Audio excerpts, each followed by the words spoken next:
Welcome everybody to the 400 at Chicago.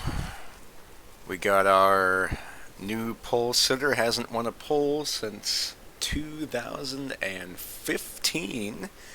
Mr. Piper Cherokee 6, Bill Werkheiser. Second, going to be Timothy McDonald in the VTEC Honda.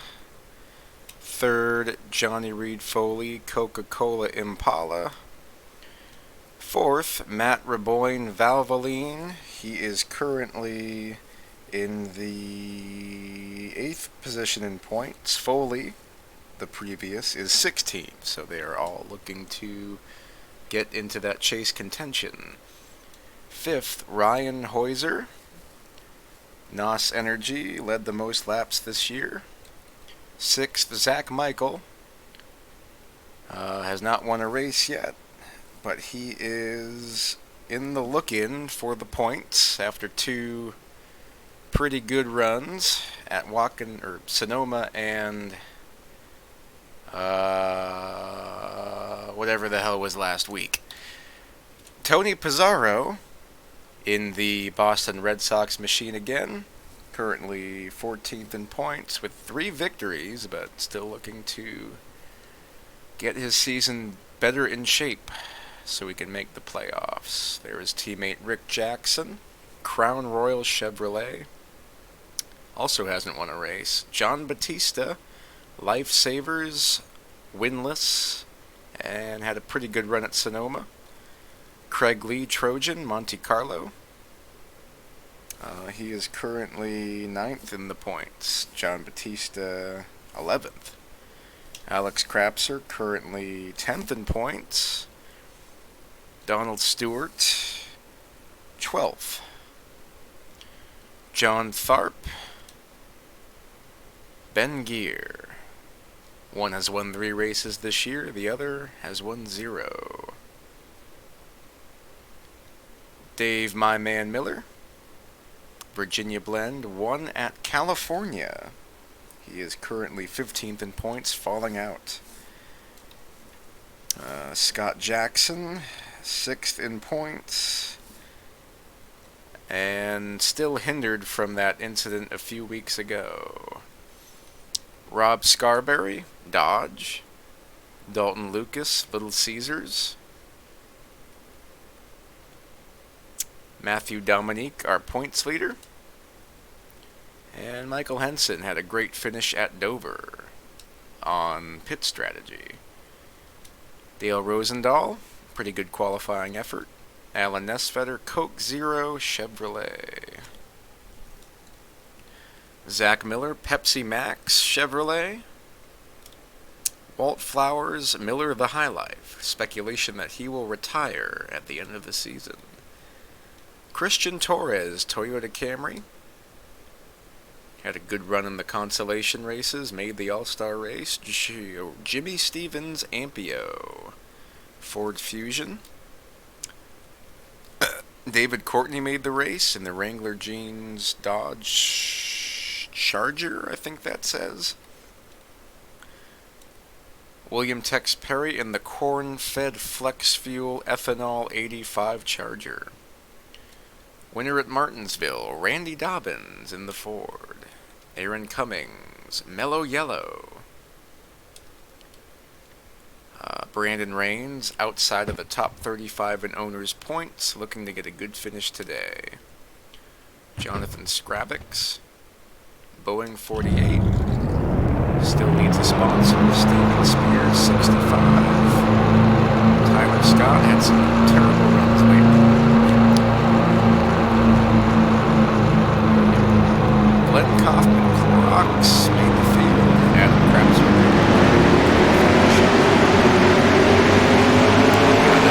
Ford Mustang, Tony, is it really extravaganza time? What's that?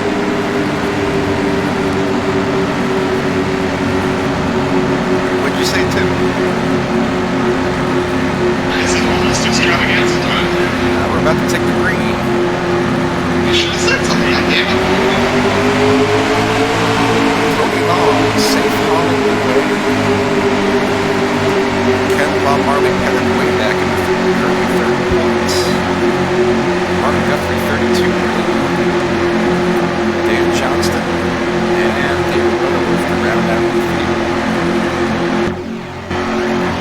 police car is in.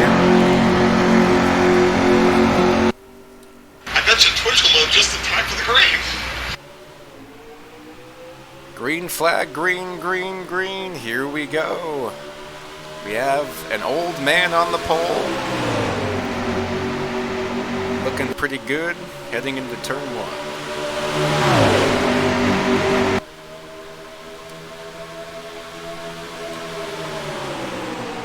Hey, there we go.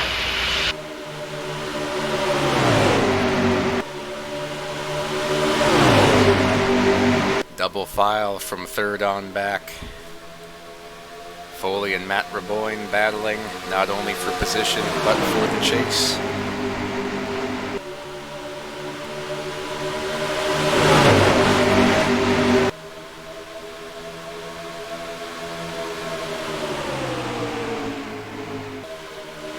Raboyne's gonna possibly clear Hoyser. Got Ben here way on the high side. Coming out of turn 4.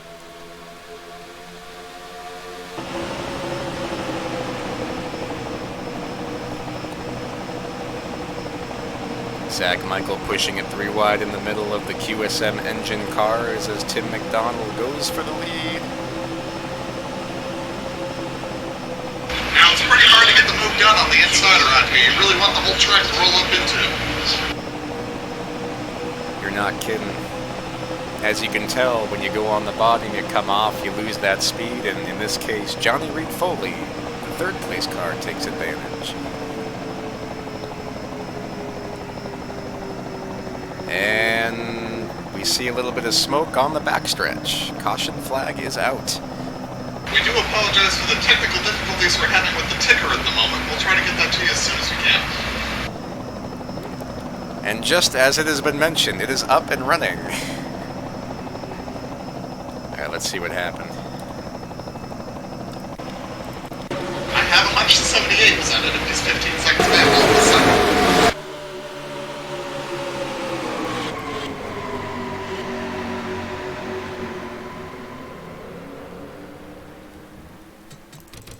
That looked kind of interesting. Oh, that was a heck of a hit for that 2 car.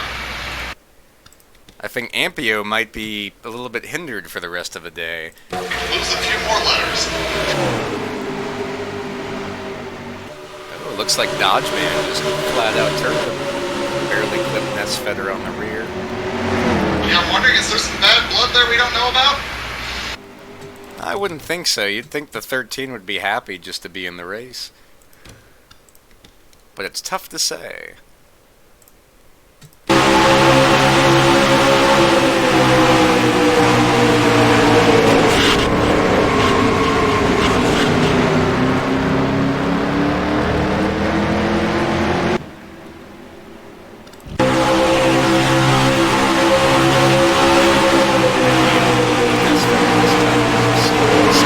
Absolutely nothing.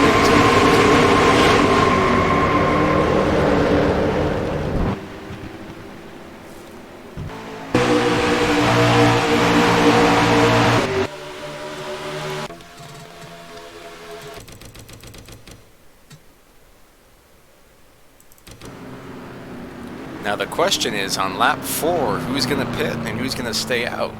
You would think everyone would stay out, but tires do matter here. I think just for strategy, go ahead and get the fuel. It's 4 more laps you can get into the race. That's the beginning, you might as well But try it it looks out. like only a few have thought that way. Bill Werkheiser comes in, and a lot of cars in the second and third Yeah, it's of the pretty field come in. It's a fairly split strategy from here.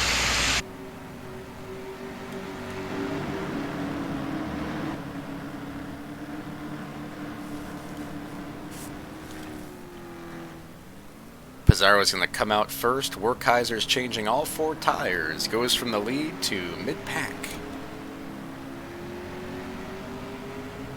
Looks like Ryan Hoyser tries the same strategy.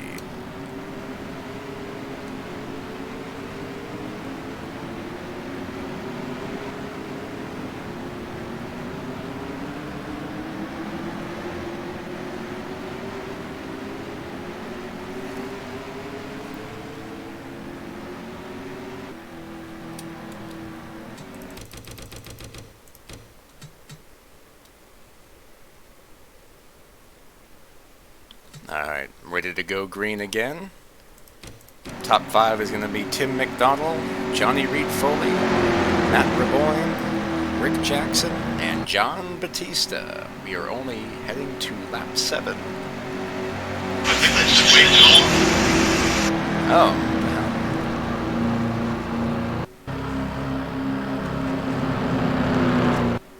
Either they waved it off or I just misread what I was looking at.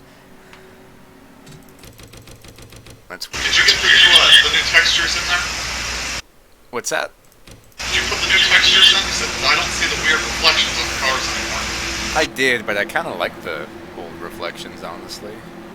The old reflections didn't work. It was the reflection off of the default 2003 car. That's why you had that weird shadow on the doors. Oh. Maybe I liked it for some reason. I don't know. Is it the master amount of drugs? You know, I think...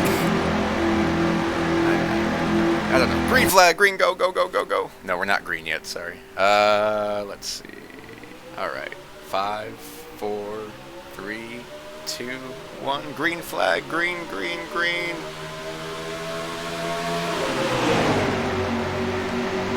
Johnny Reed Foley gets an excellent start as he usually does. Heading to turn 1 as Tim McDonald and Johnny Reed Foley are side by side. The 2 cars behind him, Jackson and Raboyne, are also side by side. Heading into turn 3, they are still side by side. But you're not wrong, Mr. McDonald. It seems as if the inside is a very difficult... Oh, dear God! It seems like the inside is a very difficult place to go. It's just, especially off of 2. It's a little better off of 4, but off of 2, the high side's really going to be the one that wins most of those battles. The bottom's going to have to lift. It's going to kill you momentum all the way down the back.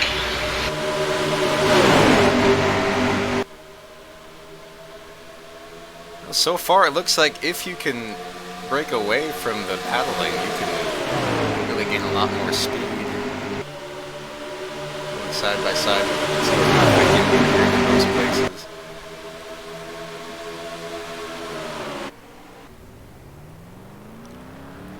Oh, what the? Oh man, we have some controversy at Chicagoland, and it's we're wrecking each other under yellow still. It's the points leader. The points leader has finally caught a bad break. He won't be the points leader for long, looking like that. Man, let's see what happened.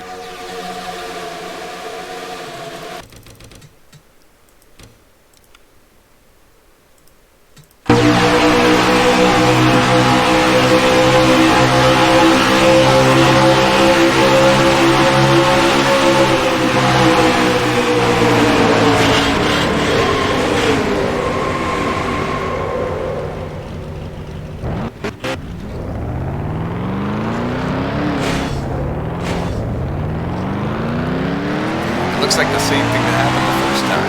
Yeah, I don't know what he was trying to do. He turns in. I don't know what he saw except for 38 for. Some dang fault. I think this might be premeditated. The problem is Scott has some broken ribs. The 25, though, may have finished himself off that. And that was remotely repairable damage until we slammed into him the second time.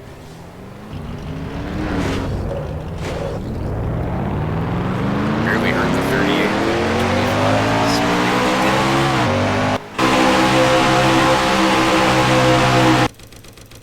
Meanwhile, McDonald stays in the lead.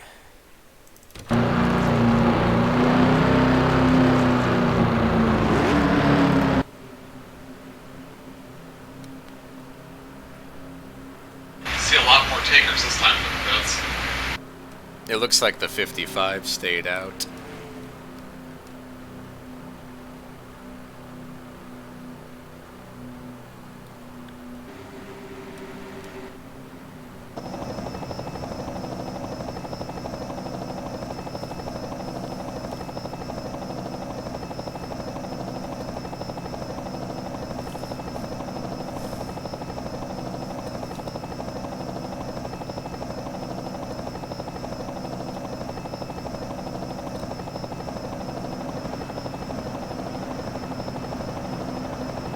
Ooh, looks like we had some contact between Brad and Zach Michael.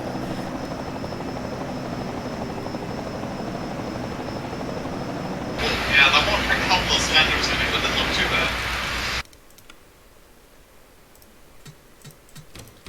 I think we had two stay out. One of them was near the back of the field. I believe the 86 is pretty far back before the yellow. He qualified way back.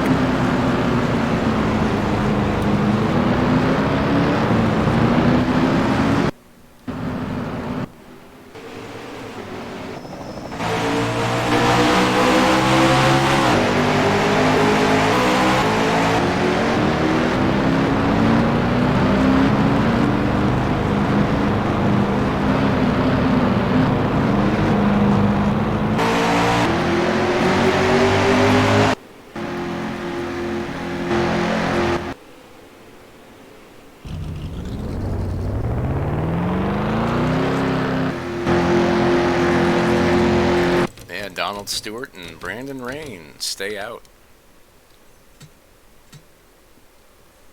Meanwhile, Scott Jackson gets his damage repaired just before the pace car.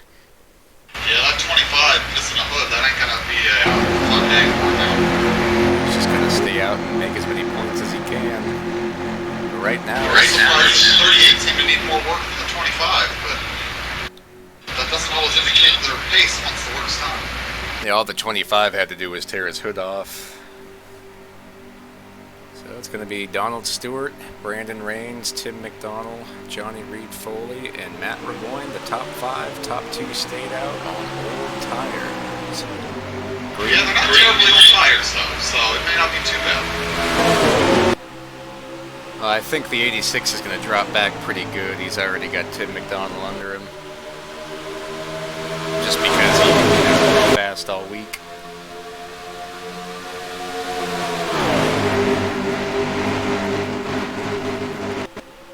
Yeah, they didn't quite clear him though, but they're starting to now.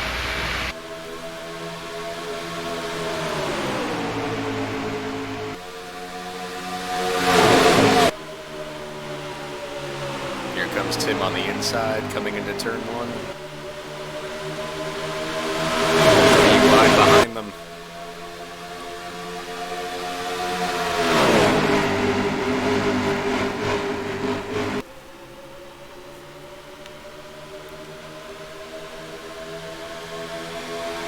McDonald takes the lead back on lap 17. Yeah, the key there is he was able to clear him. Didn't quite get him off of 2, but cleared him into 3, which gave him the whole track to roll up through before and get the run off. Whoa, I see the 50. Oh, whoa, what's going on? I think we had too much action in the back of the field.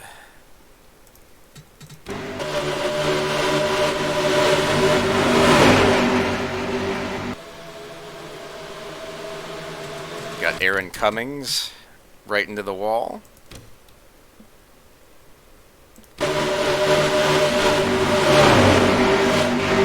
Whoa! And then Christian and Walt Flowers barely survive. Holy crap. Meanwhile, Ryan stuck way back here for some reason.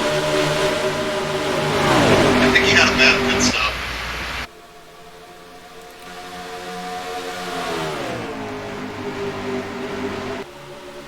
We got Johnny Reed Foley all over Tim McDonald. Donald Stewart's holding up the rest of the field.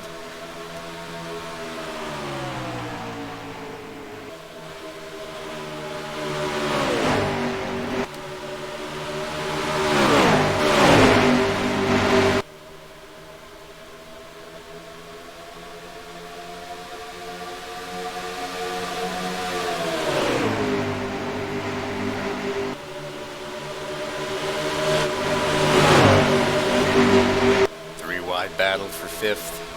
Dave Miller, Matt Raboyne, and Donald Stewart, all serious chase contenders. And there goes the dynamite. That seems to imply a motor is like out.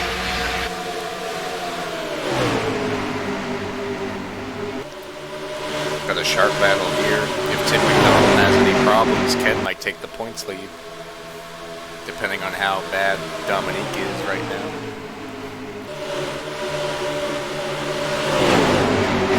Let's go even farther back here. We see the unwanted machine.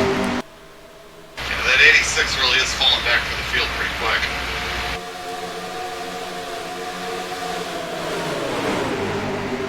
He's got guys going by him on both sides now. Scarberry on the high side, headed on the low side.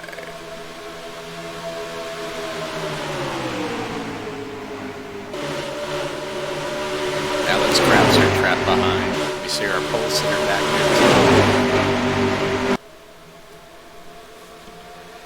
A little too close for comfort.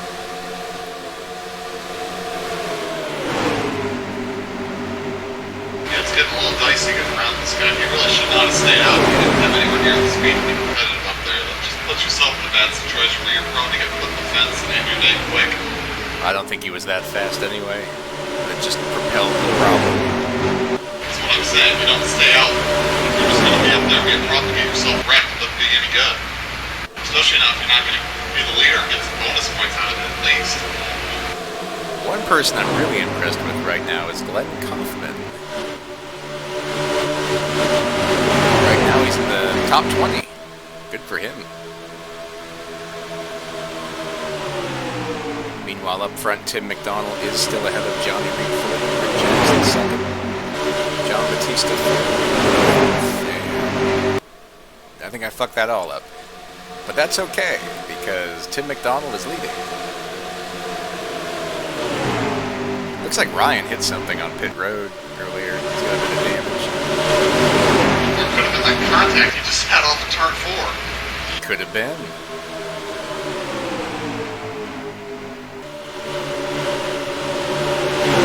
It's getting crazy. Yeah, a roadblock's starting to form behind this 86 now.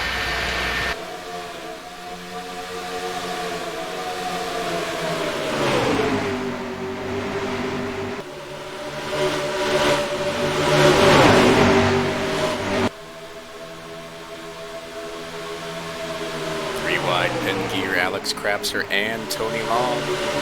Let's see what they can do. Everybody on here is trying to fight with all their might to get as many spots as they can. Ryan Heuser, no! Is he gonna go 4 wide? Whoa!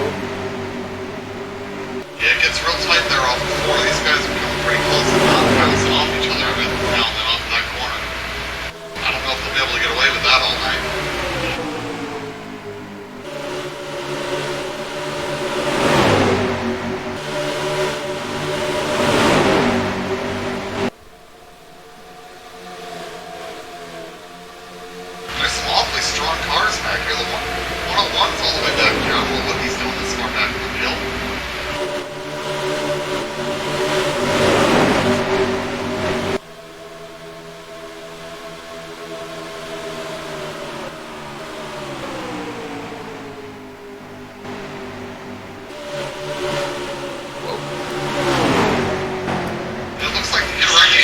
Trying to get that high line to work on if he wanted to, but they just don't quite get there. He's closing them off. What is the 38 doing on the apron? We got a lot of crazy things yeah, going on. We got a yellow. Something's happened. Oh, it's the 2 car again.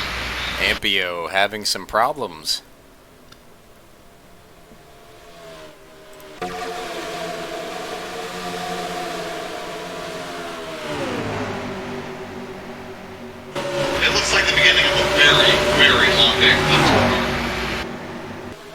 I don't know, they could repair that. Oh, man.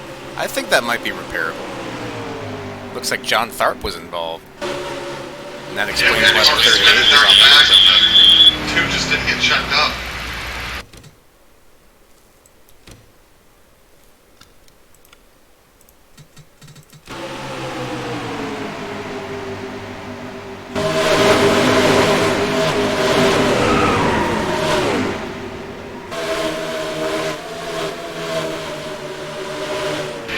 Slid up in front of them, they booked it, and the fence they wanted.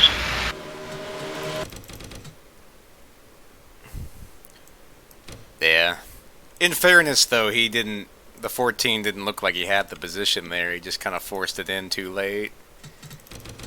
Yeah, but you can't slide with a guy like that, not expecting it to happen. Yeah, especially when you slow up as much as he did.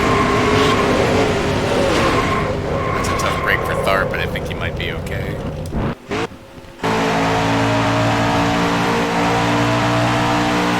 Meanwhile, Dominique going. He's splitting the gap right now. Yeah, stop cars. That's a little scary. Well, he needs to gain as many spots as he can, but I don't think that's the way to do it. Yeah, it's not a high percentage move there. Back to pit stops. Tim McDonald still our leader after 20 laps.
Looks like Jimmy Stevens has gone a full lap down.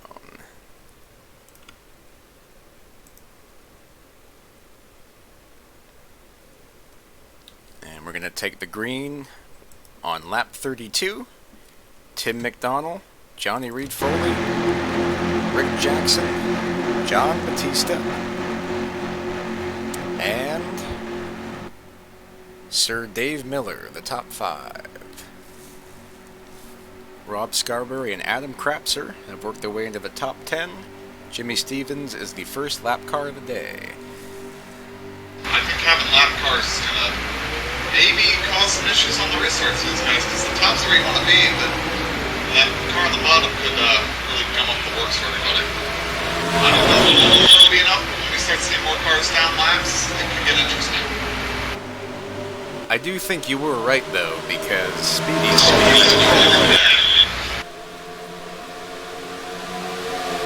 It was a pretty big hit, and the way he dove straight to the pits indicated to me that something was very wrong with the car after that. And they're going by him on both sides back there. Up front, we got a battle for the lead. Foley got some good momentum off of turn 4. He's going to go under Tim McDonald.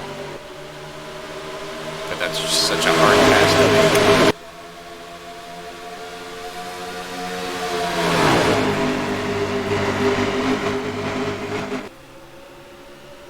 You really just have to be able to hang there until you get to 3, otherwise you're not going to get that move done unless you have a huge head of steam.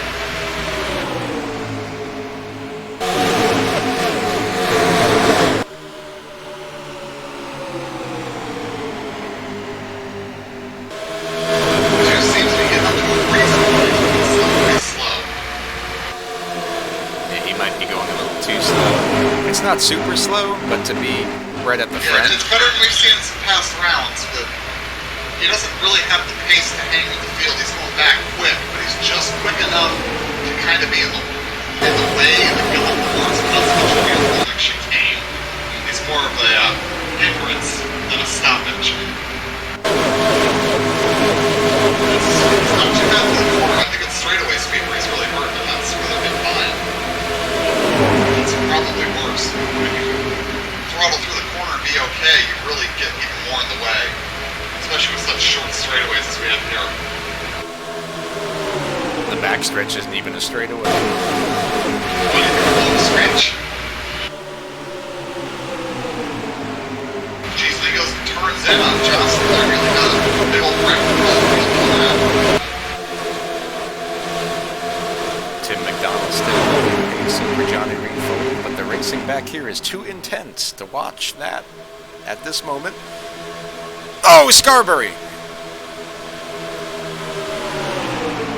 Number 41, into the wall. Keeps on trucking. Yeah, just a little kiss. I know more than a kiss, but you didn't go any further.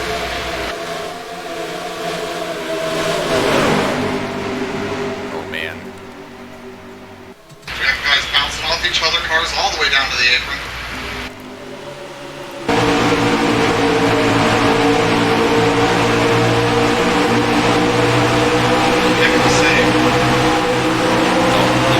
Says he wasn't a he isn't.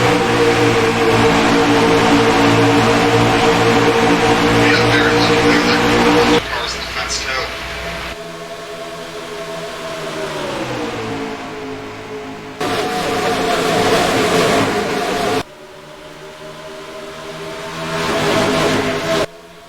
Back up front, Tim McDonald, Foley, 44, 39, and 90 in a line. Just trying to protect themselves from the mayhem in the back.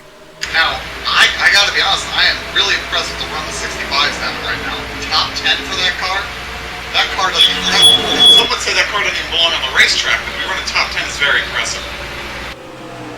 Well, I have a feeling he's going to get some sponsorship soon, maybe Cindy Crawford, for either the rest of the season or for next year. But I agree, he's looking pretty damn strong. Up there racing with the chase contenders. It certainly shows that they deserve somebody to pony up some money and take these sponsorship needed decals off. They're going to be able to run in the top 10 here.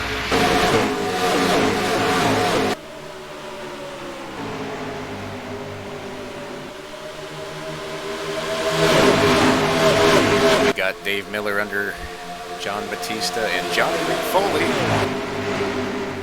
under Tim McDonald for the lead. Can he finally make the pass? I think he might get in here with 3. If you can really throw it into 3, you can clear him and then you're good off.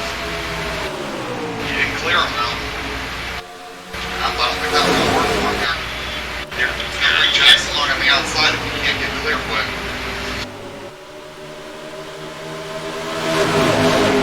I think I just saw a puff of smoke. Yeah, something's definitely happened down there. There were skid marks and smoke that turned on. Oh no. No yellow for whatever it was.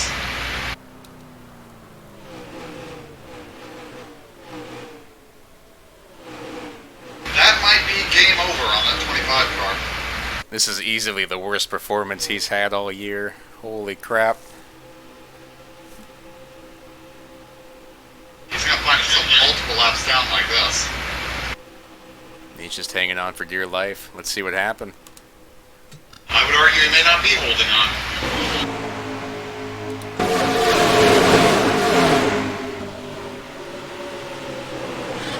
Ooh.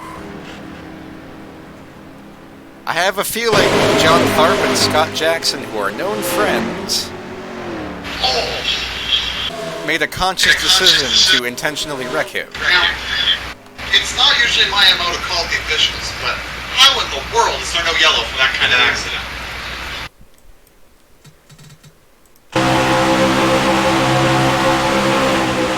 I have a feeling the officials thought it was for that to go down. They just decided There's got to be green all over the place. That wall's got to be damaged. There's no way it should still be green after that kind of wreck. Well, so far nobody's hit anything. Tim McDonald's still leading. Foley's still racing Rick. But I do agree with your standpoint.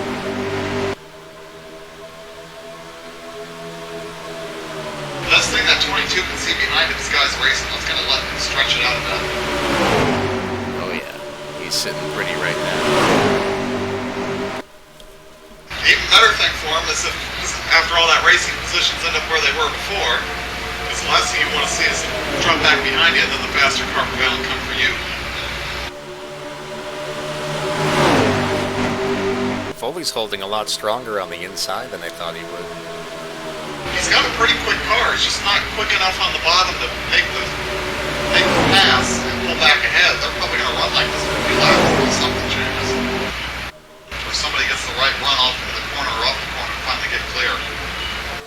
Jackson, the new second place man. There he goes, just got clear.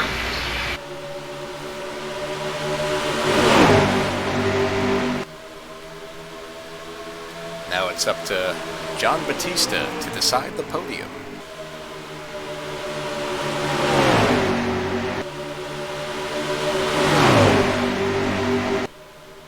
Just about cleared the 18, but he didn't quite do it there, so he's got to fight him a little longer. Looks like he's got it. Gets him on 4. He'd have loved to have gotten clear into 3. He wouldn't have to take the whole corner.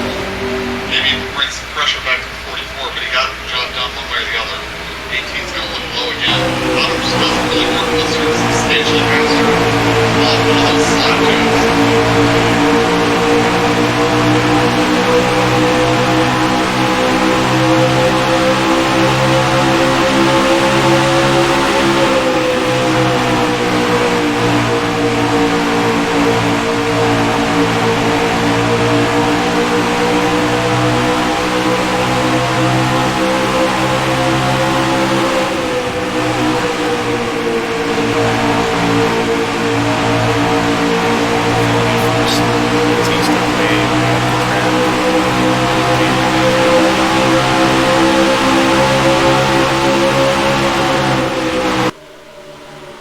Matt Raboynes joined the battle, racing too hard, got somebody caught up.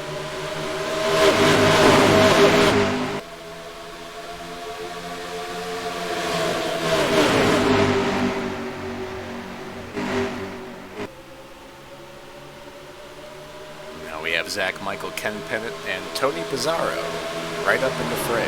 Meanwhile, the help-wanted machine is still racing for the 10th spot. We got a nice long string of 9 cars at the front of the field now. I wouldn't call it much of a line, at least not in the corners. Yeah, they line up for a little bit, they get racing, they get stacked up, they bunch back up, but all it takes the guys up ahead of you get bunched up and you pull up to them. I suspect those second 4 only lost this group because they were side by side like that. I mean, look at how quickly the 22 and the 44 got away with the 39 and 18 guys side by side. They are 2-car tangoing away from the field. Whoa. We're seeing some pretty dicey and ballsy moves right now as Dave Miller tries to make it win. Foley's losing spots. That fast car might have a bit of a tight condition.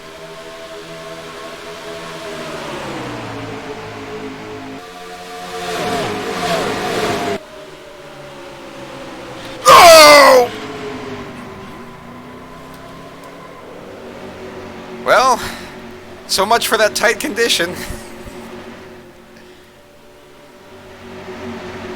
That's game over for that 90 car. Oh boy. It's not looking I hope good. everybody sees this yellow. We got a car stopped in the middle of the track. I'm pretty sure that's a yellow flag. Dave Miller. Screwed again by the same maneuver we've seen many times tonight already. The dump and run in turn 1.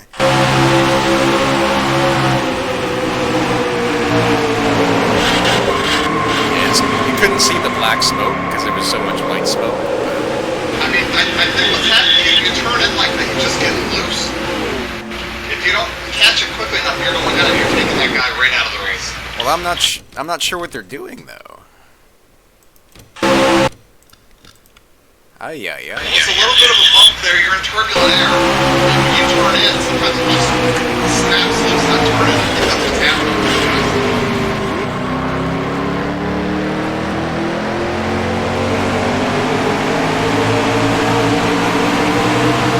Dave Miller is chase modes go almost completely down the tube. He's already 15th in points. Johnny Ringfold is 16th.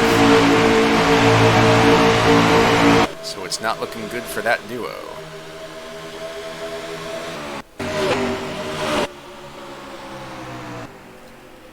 And to confirm, the caution is out. Let's go on board with the Zach Michael cam. In pits.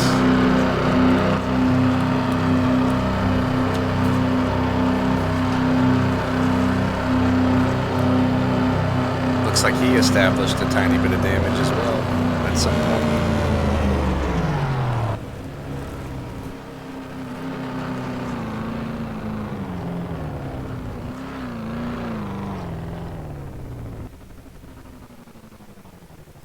Nobody stays out. Smart decision.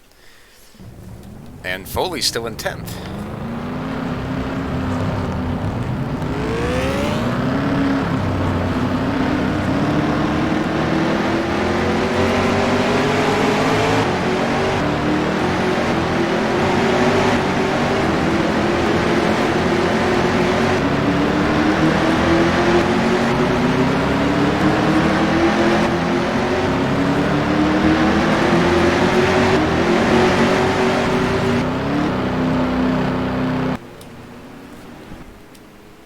Oh. Looks like Tyler Scott had a little bit of trouble.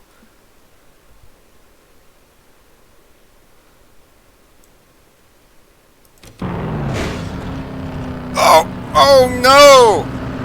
Uh-oh. Tim, I think you're gonna be pretty safe in the points lead after this. Alright, I have no way to make that makes any sense in the real universe. That's just the So 8th position, Ken Pettit, 30 points. Had a crazy moment. Let's see what happened here.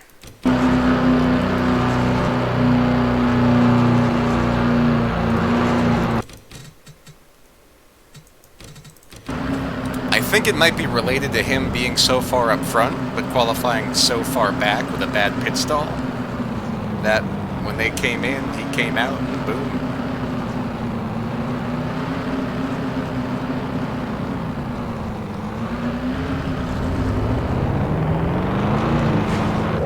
Oh.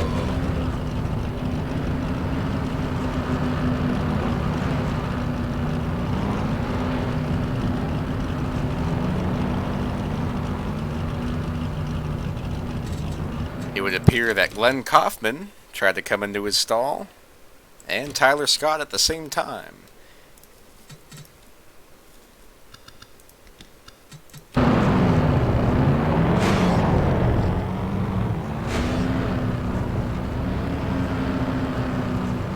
Tim, how would you describe that incident in 2 words?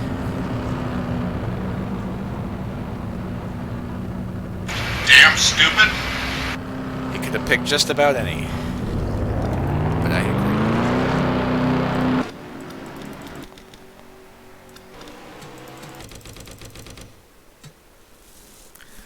Alright, so out of the pits, it's Tim McDonald still first, led pretty much the whole race. 44, 39, 87, 20, 12, 55, 6.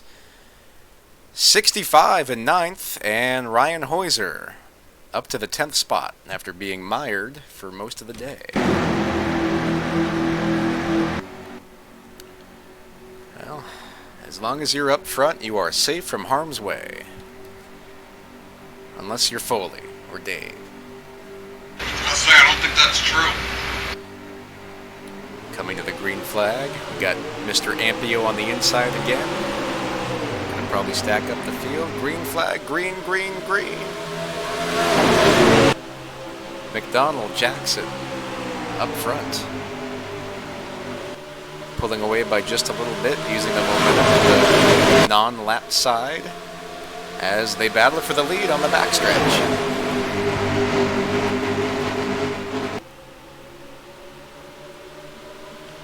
Side by side they go.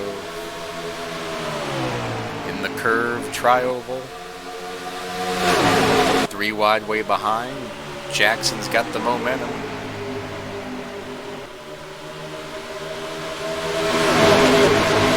He is doing everything he can to clear the second place points man, number 22. And he's going to do it. Jackson to the point.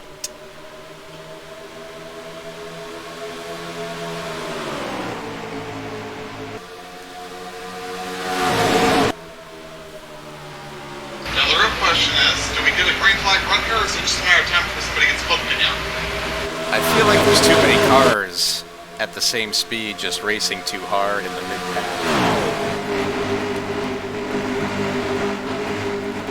But you never know.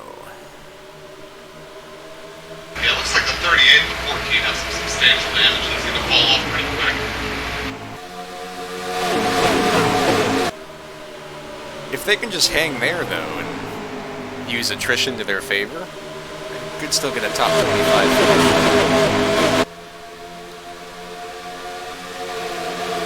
Yeah, they need the attrition to not be them, though. The Crapser brothers racing side by side. We have the 4, the 04, and the 144. Too many 4s battling for 24th. I think that 24th right. Shame it wasn't 24th because it was off of turn 4. Oh man. Whoa! Looks like we got Ampio in the wall coming off of turn 2. Yeah, it's going to be a long day for those guys. It's already a long day. Oh man, you know it's a good race when they're 3 wide for last. As Dalton Lucas in the court here.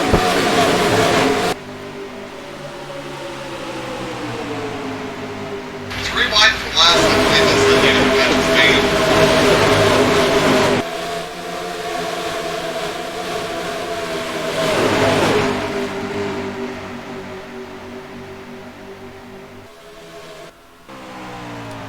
Ken Pettit back out on the track. Tyler Scott doing okay. Yeah, they just had to probably had to put new oil in that damn thing. I bet you when it pulled over on its side, all the oil ran out of it.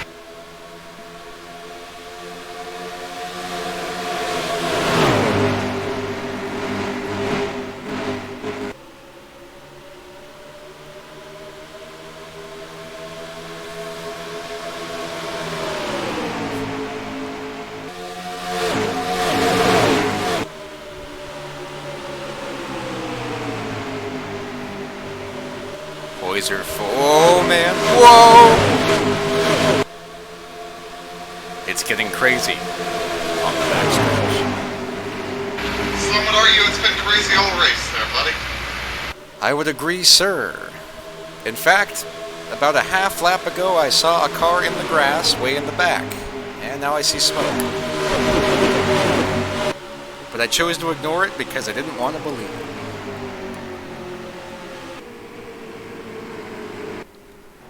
That's a heck of a lot of smoke, too.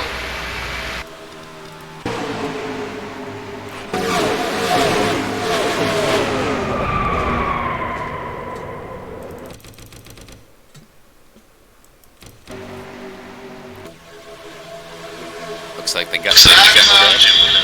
That might be the big one. Honestly, I think that wreck started all 4. The worst part is John Tharp was involved in it again. That's just the guy keeping his foot in it when it was time to lift and try to save the car. He tried way too hard to save his run, and not hard enough to just save the car and come back to fight another day. He drifted right back up into the field.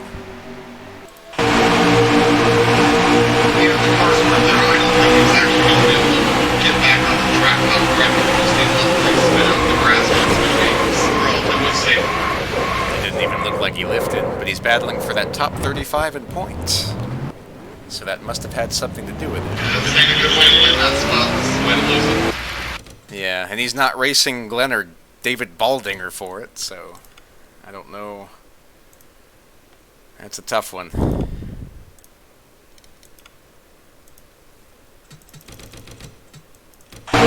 What's crazy is that Mark actually gained time because he was behind Glenn and then came up ahead of him and then wrecked him. Wow. Because he took the shortcut. That pace car took no time getting out either. He knew. There's going to be a lot of damage on that baby car. Yep. I went for that one race effort at Sonoma. Couldn't qualify. Decided to bring the car here. Might have been a bad decision.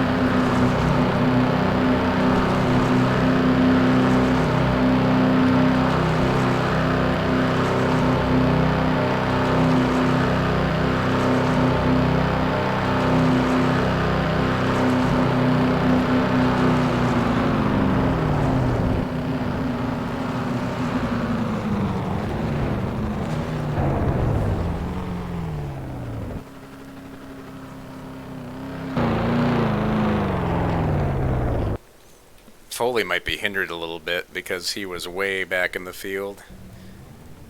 I'm not even sure how much lasting damage he has, but getting that far back in the field, you're prone to pick up some more.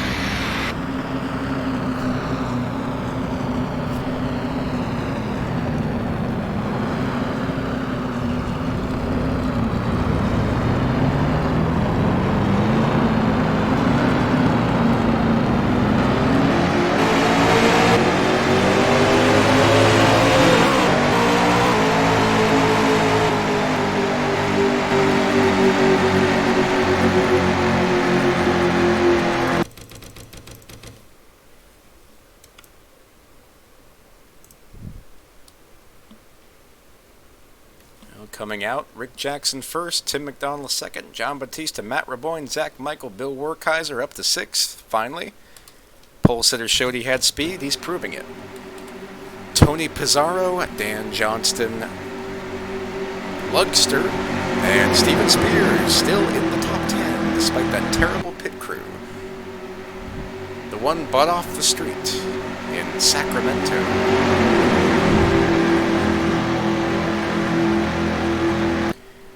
Here we come. Jackson gonna take the green flag in 5, 4, 3, 2, 1. Green, green, green. Boogity, here we go.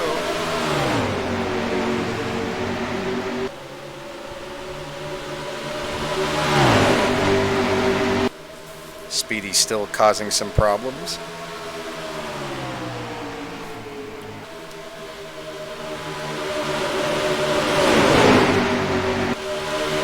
In fact, he's causing the log jam of the century. Holy crap.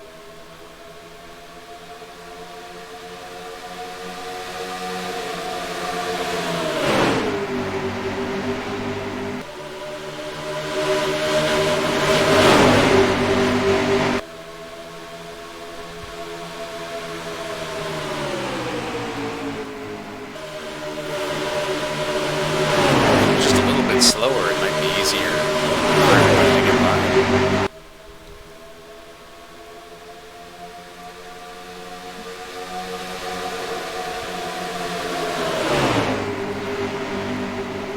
Oh!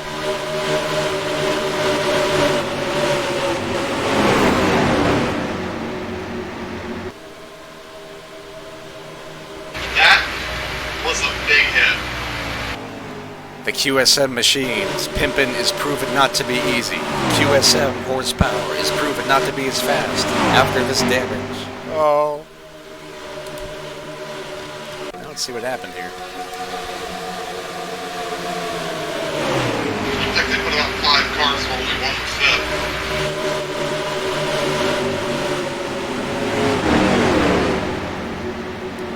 Well, that's what happens when you are stuck back there. 2 fast cars stuck in all the mess. It was inevitable.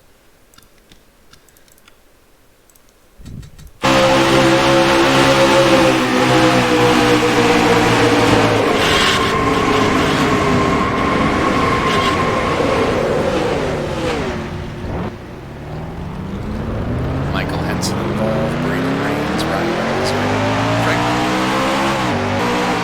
Probably going to take the bumper off of both the 101.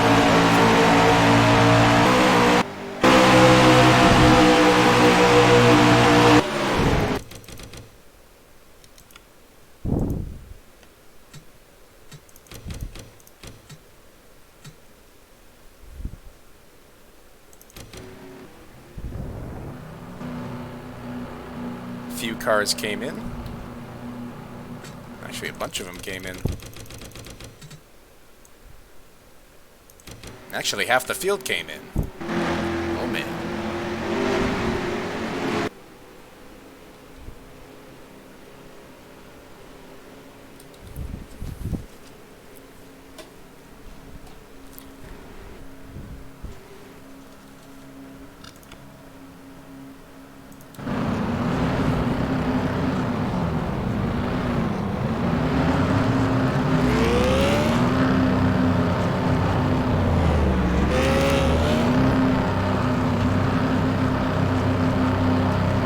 you can see, it gets even dicey for the lap cars that come in. Even though we should have waited a lap, but it's extravaganza racing, where lap cars come in whenever they want.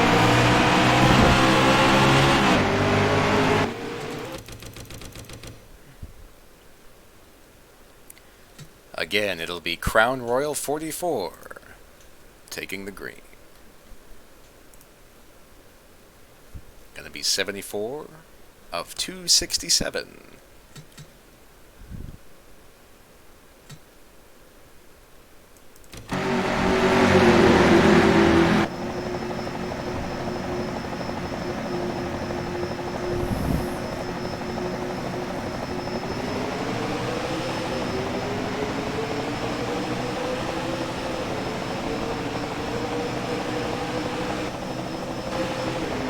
Oh, Bill! Bill looks to be stuck in the pits. Looks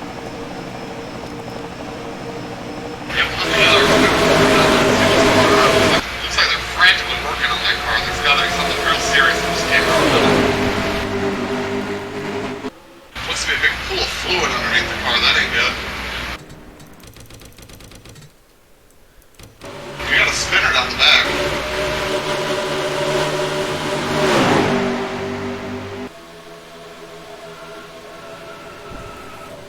Wow, no craps were given on that one. Yeah, we're just watching these guys at the back beat each other up for no gain.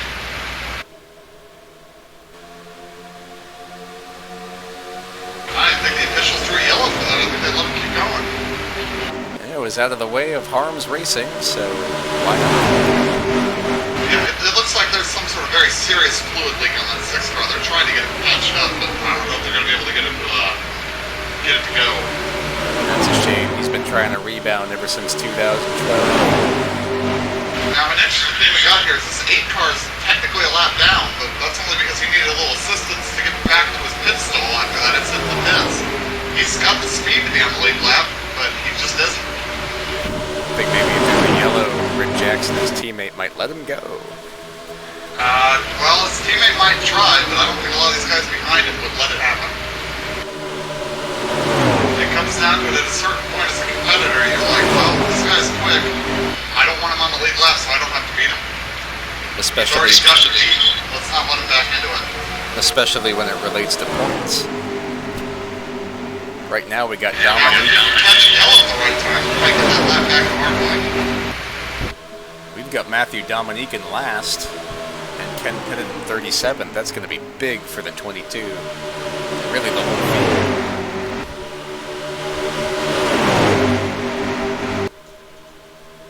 Dan Johnston is showing some strong muscle today. Battling for the 3rd position, John Batista.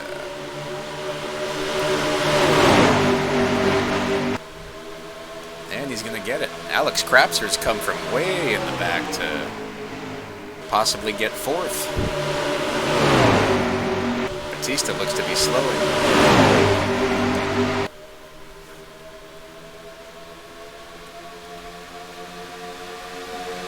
That number 04 is a rocket ship right now. Holy crap. Whoa.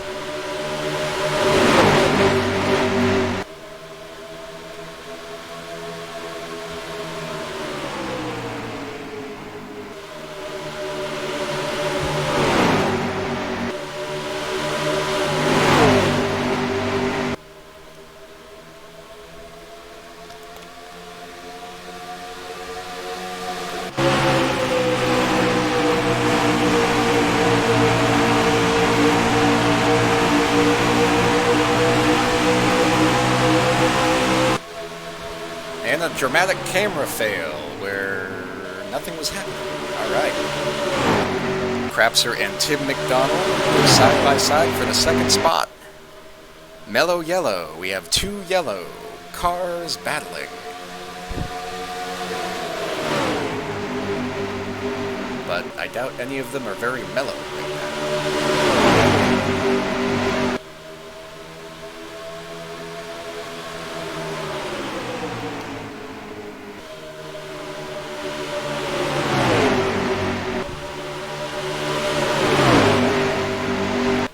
McDonald fights hard on the outside to try to make something happen.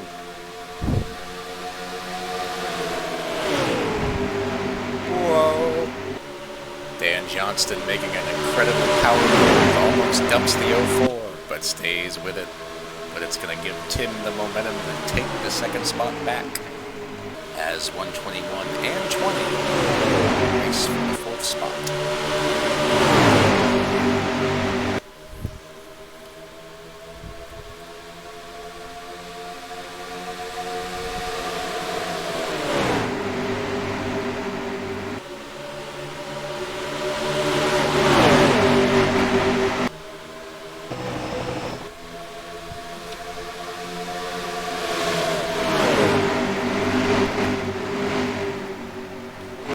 Zach Michael making a 3-wide bonsai move in the middle to get by both 121 and 22. Is he going to do it coming out of turn 4? Yes, he will. McDonald all the way back battling for fourth. Seems to be super tight.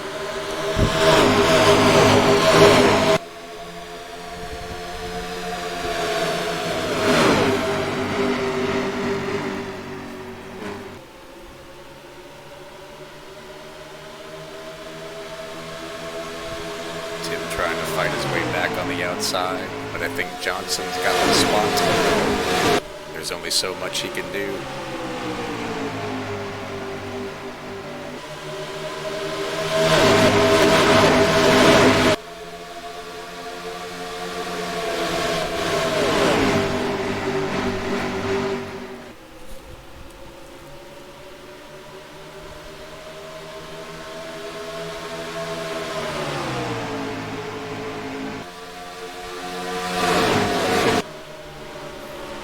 It is time for the Poll of the Week, sponsored by Pizarro's Polls, located in Framingham, Massachusetts.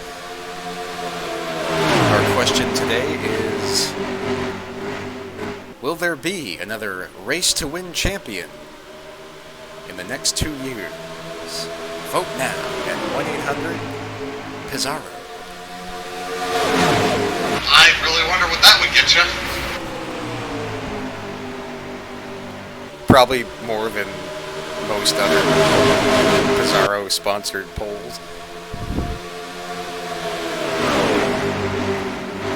Meanwhile, the Pennzoil machine, another P, is really battling hard. I think he has the fastest car on the track right now. 20's looking pretty good too. And one of those rare occasions where the 121 is the first QSM car in line, mainly because the other three are damaged, but also because it's having a strong run.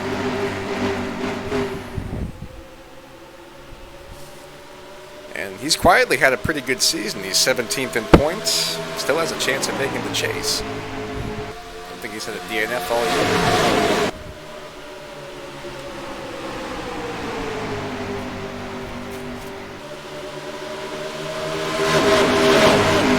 See cars use that outside groove more and more as the tires start fading. Steven Spears seems to be the primary example.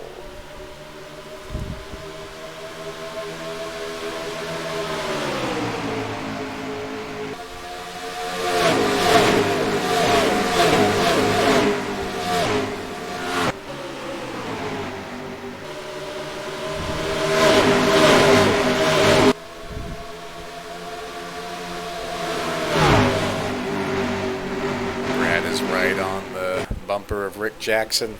Is he going to make that move? Can he make it stick on that high line? It looks like he will. Here we go. We're going to have a race for the lead coming to the start-finish line. I don't know who led that lap. It was a dead tie, dead heat.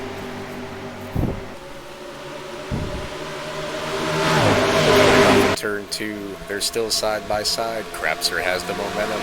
Can he clear him? Can he get him? It looks like he will. Number 04, fourth leader of the night.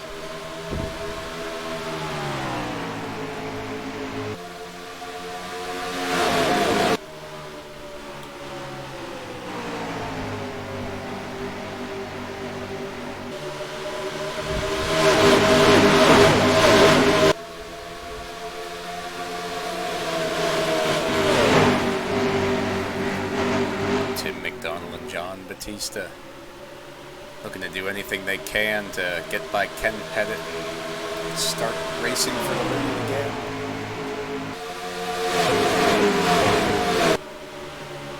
But it's not looking too promising, as both cars seem to have severe handling problems.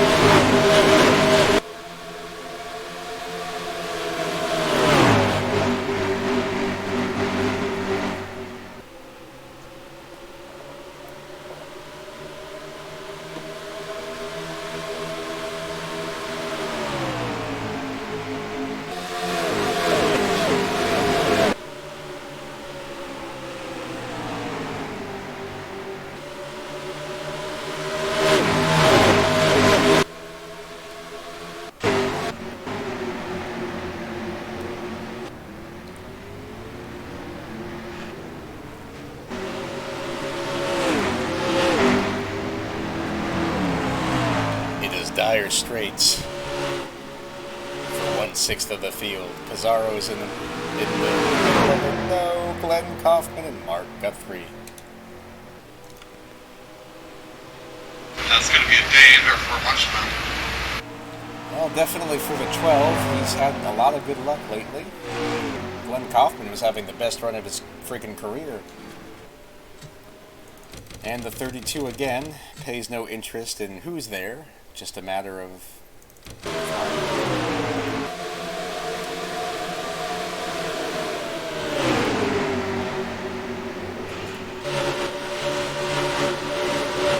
it's going to be the same turn 1 incident over again. Steve Spears snuck through that one. I can't believe Spears avoided that. I don't think it was so much he avoided it, it just happened exactly where it didn't get him.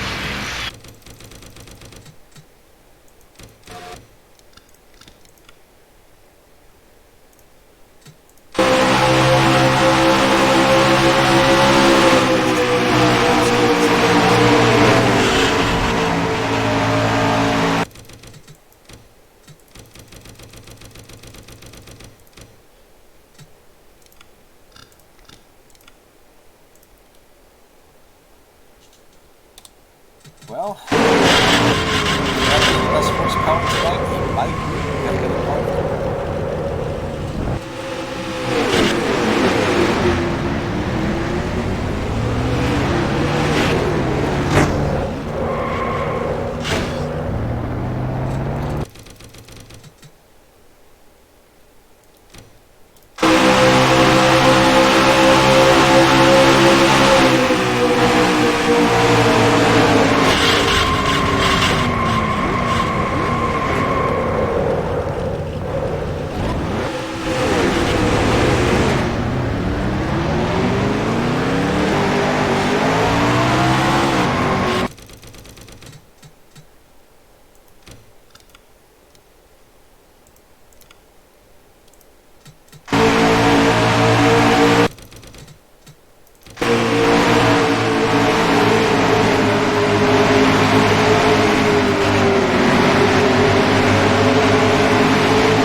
Oh, that's cool.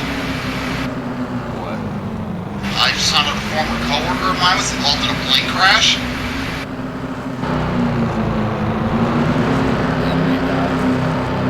No, she was the only survivor. How many people died? Don't know. I'll have to find out for you. Because if it's 1 out of like 300, that would be... I wouldn't be able to live with myself. Or I'd be traumatized for the rest of my life.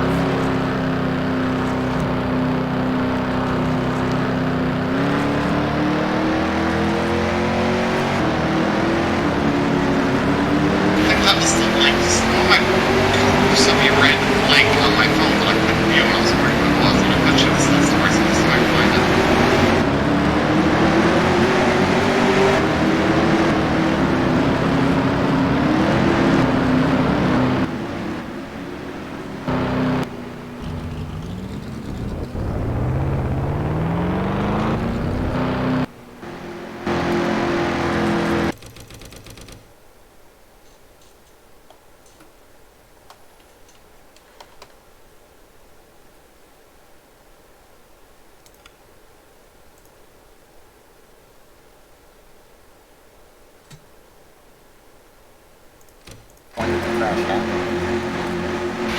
trying to figure it out for you here.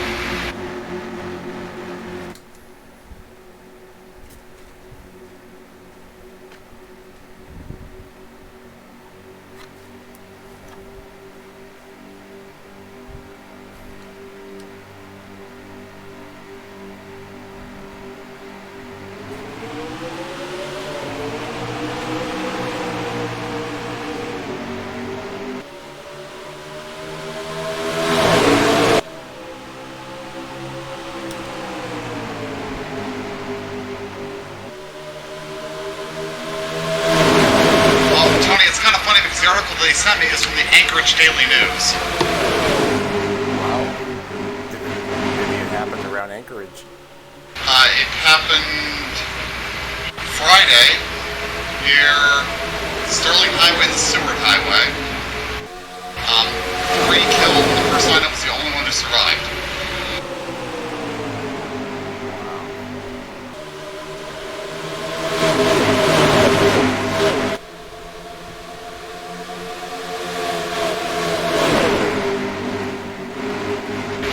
Scary. Compared to the plane crash hitting the wall, it's probably not that scary. It's kind of scary. 3 people died.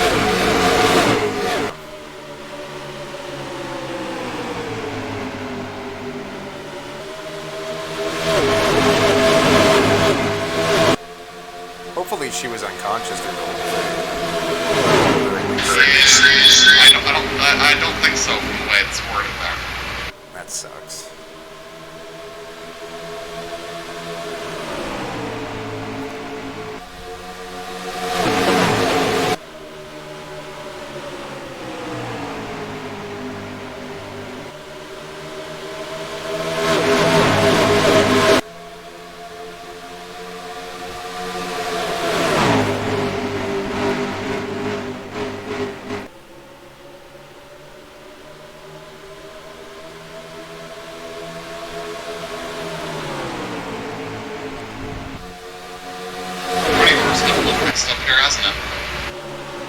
What's that? The running order's a little more mixed up than it has been for a while, isn't it? To an extent. I don't see Spears anywhere. Yeah, Randy, I don't recall being in, or Tony Long. Adam's way up front. Zach Michael's doing everything he can to run over Rick, and he's finally going to maybe make a move past him here.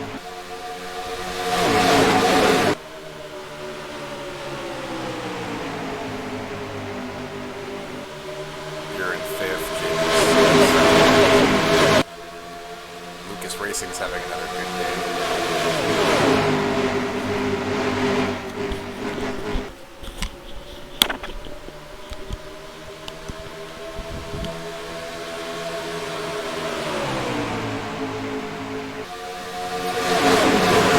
Spot in front of Mr. Dan Johnston. Rather surprises me that the 800 still came in first, so I can go get that 04, but... Super quick right now. He's got the setup handle. He's got it dialed. Really wish I had some smart food right now. Okay. Anything really cheesy just sounds good. He's probably got a cheesy car up front. Cheese! Chester cheese.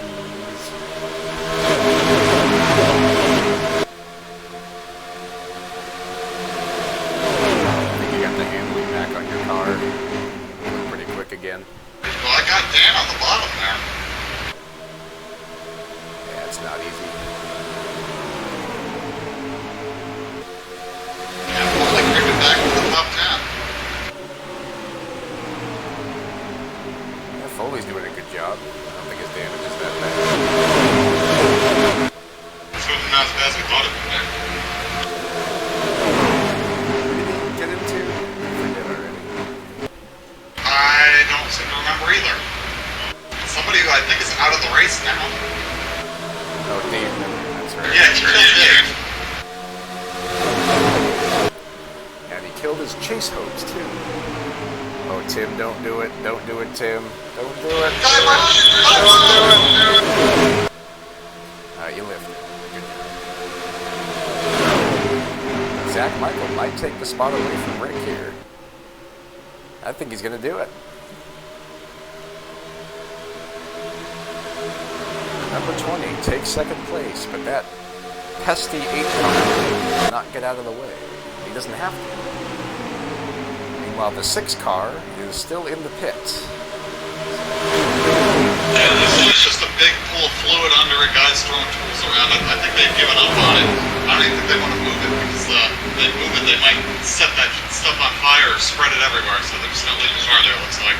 So for 200 laps, they're just going to sit there with fluid coming out?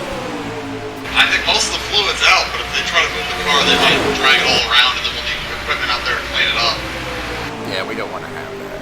That would be too much. I would hope maybe if we get another yellow, that we can get out there and get that car moved. But they may just elect to leave the car there.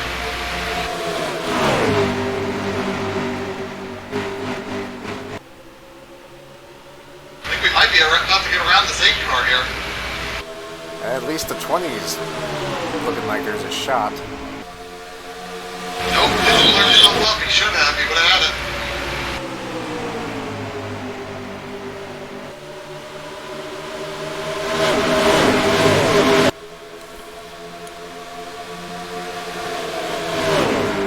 Side by side.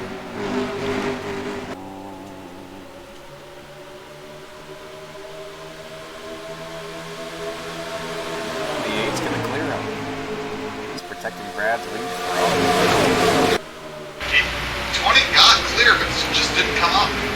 Oh, a little contact there behind him.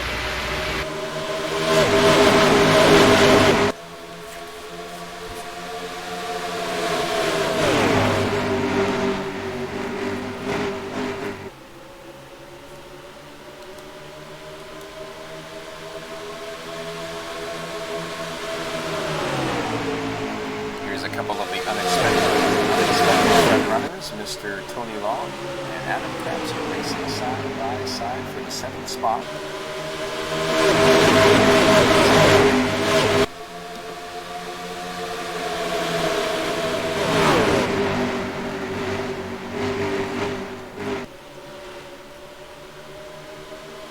Long up on the high side, looks to have the advantage, the best line and the momentum.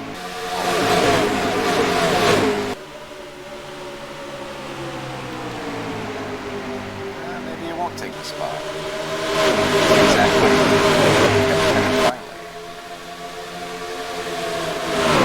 But perhaps they spoke too soon, as they are still side by side.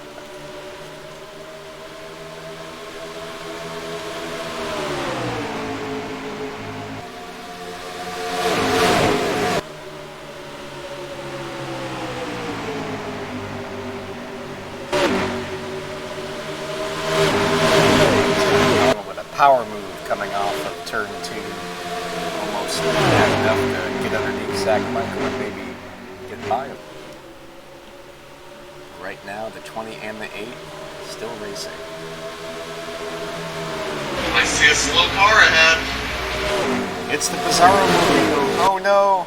Oh no! Oh no! Oh! Oh no! That is an ugly accident. Son of a bitch. Still green, by the way. Tim McDonald. One of the fastest cars in the day. Led most of the lap so far. Slam. You got completely punted by the 44. Absolutely freaking ridiculous. So here's what we're going to do. And once again, the damn officials ain't gonna throw no yellow. Damn parked race car all over the goddamn track. We're going to take a look at the 22's progress here. See how well they can fix that damage. Because he was going to come out the points leader. Right now, points 1, 2, and 3 have had severe trouble. And I hate to bring it up again, but none of this would have happened without that damn lab car up there. Damn number 12. Damn number 8. Damn 98. And of course the 44, a teammate, was also involved. Probably the primary factor. But if you want to blame lap cars, that's fine. They They wouldn't have been all that packed up one for the damn lap car. They're racing the leaders like he's in goddamn second place. They're having a lot of trouble repairing that cat car. There he goes. It's going to be about 2 laps down at least. Already 2, probably looking at 5 or 6 by the time they get this thing going again.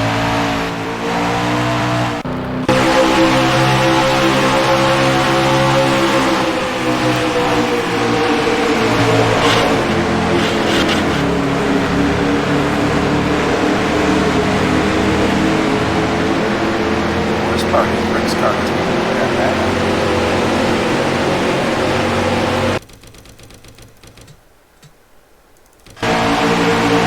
Set it back ways though.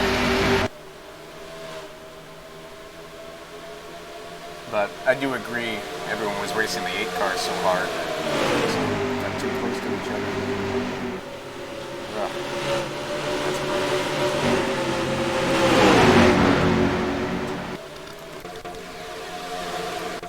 He was honestly fortunate not to be a part of it. It would have saved the 22 though, putting a car between him and the wall. It spread out. It's 12 cars a damn roadblock. It spread out. I think the 12 combined with the crash spread out the field pretty good. So right now there's only 3 cars within 2 seconds of each other. Well, 39 can't get around the 8. That won't be true for much longer. Zach Michael just biding his time.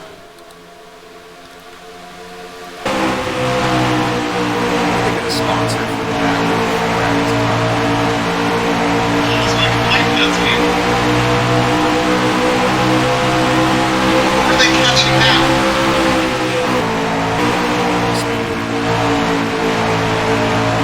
I was afraid it was the 12 again.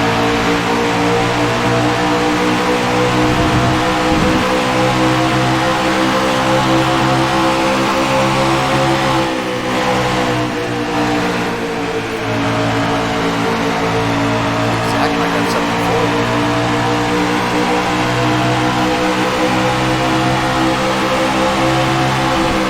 So it should be in time catching this lap car, right? Yeah.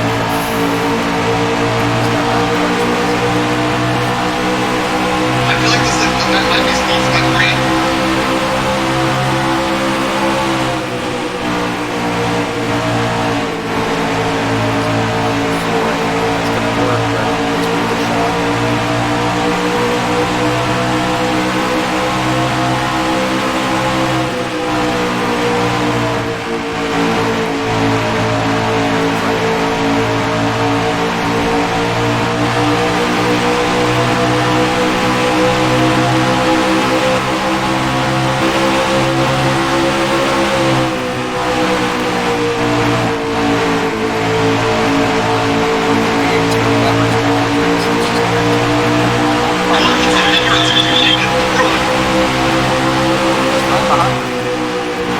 That doesn't get you anywhere because he's not making moves on anybody in front of him.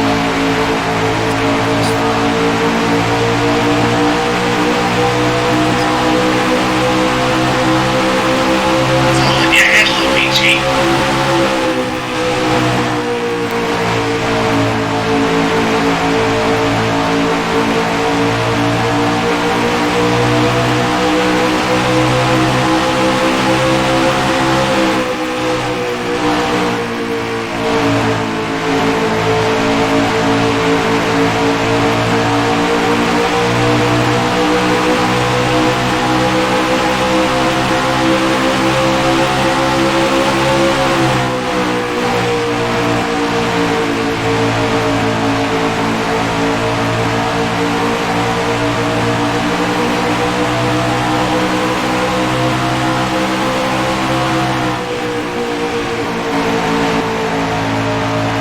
That's one way to try to get the 8 car out of your lap. Almost worked. I don't know how else it would work. It probably would have taken himself off the track too. Looks like the second pack's actually catching it. I would think so. If they can get the single file, they'll catch up with his guys, especially these guys that are racing. Or get blocked by the 2 car.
behind into the fence is what happened. Get off the onboard camera. Sorry, I was trying to find it. I'm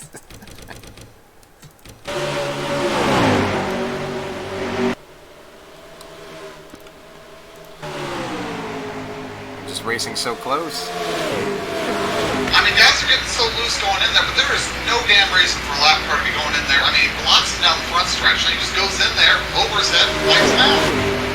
Fortunately, JB was not as bad off as I thought. It still sucks. No, that's going to be a hindrance.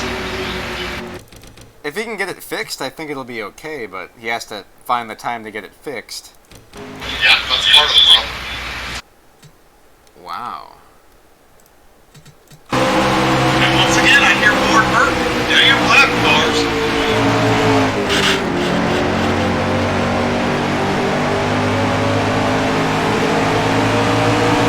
So much for them not being too slow. I guess they are too slow.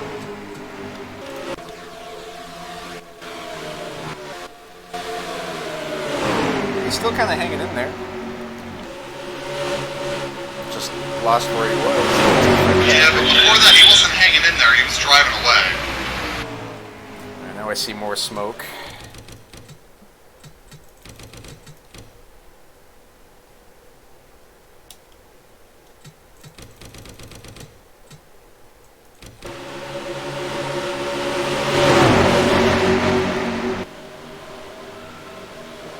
Wow. I guess Rick Jackson's just having a problem. 44 divided by 2 is 22. He wrecked him. 44 times 2 is 88. He wrecked him. Yeah, just straight up turn down. Yeesh. Meanwhile, Tim McDonald is back out on the track. He's a mere 2 laps down. Doesn't look to be too hindered like I thought he would. Nearly wiped the 88 out. He's still got some speed, actually. I'm kind of impressed. It's going to be pretty impossible to get those laps back, though. He's all the way back in 36. He could maybe salvage the top 30 if some craziness happened. Well, if you're going to have a bad day, at least have your counterparts have a bad day at the same time. Oh, no, I think this would be the perfect day to have had a good day. Yeah, it depends on how you look at it. Meanwhile, we have a battle for the lead. Alex Crapser and Zach Michael. Holy Crapser, holy Michael. Here we go. They're way ahead of the field. They can race as much as they want. Whoa. Just watch out. If anything we've seen tonight gives me any indication, they might get wrecked by that 8 car. I think we're going to get a pass for the lead here, though.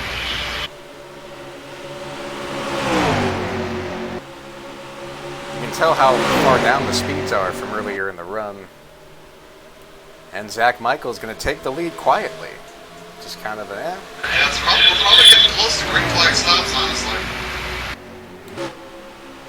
He's down to 163 in the corner. Let's look at that pass again. I feel like I didn't do that justice.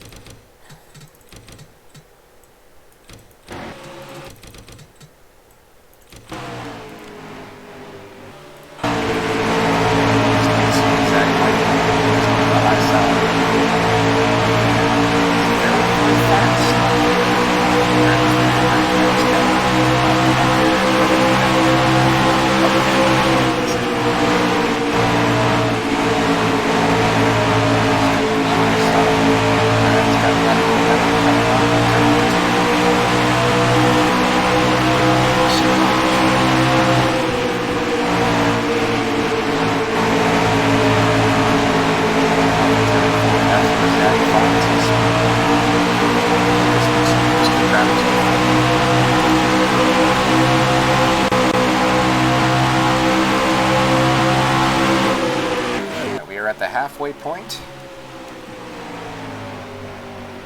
Who do you think's going to win, Tim? After seeing the first one. At this point, I can just tell you ain't going to win. But you know, if you ask me to make a pick, it's difficult. I'm going to go with the Black Horse. I'm going to say the 15 car is going to get his first win today. Yeah, he's up in the 5th position. I think I think we might get a surprise today. We've had a lot of guys running up at the front that we haven't seen much of this season. I think one of them might squeak it out. I think the 15 might just be on a good set of tires, but if you're in the top 5, anything's possible. Unfortunately, he's not anymore, is he? Well, he's 6th. He's racing for 5th. It's amazing. That 138, though, the whole back end knocked off, and he's still running up in the top 5. You can never count Ryan out. Craig had the same problem, and he's just not doing the same thing Ryan can do. Craig's in 13th, 9 seconds behind.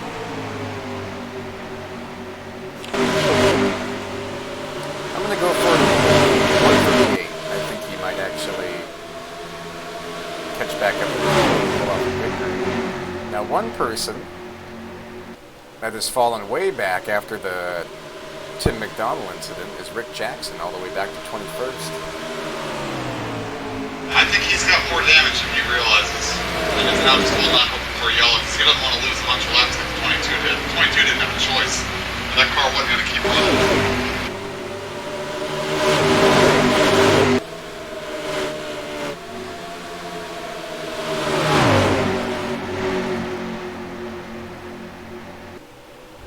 At some point, we're going to pit. So I think we're getting pretty close to green flag pit stops at this point. It'll be interesting to see how things cycle if we can get them. Well, let's do our rundown through the field. Sponsored by Jerry's Ice Cream. Is that the first thing you saw in the room as the leaders catch one of the slowest cars on track? 2 of them.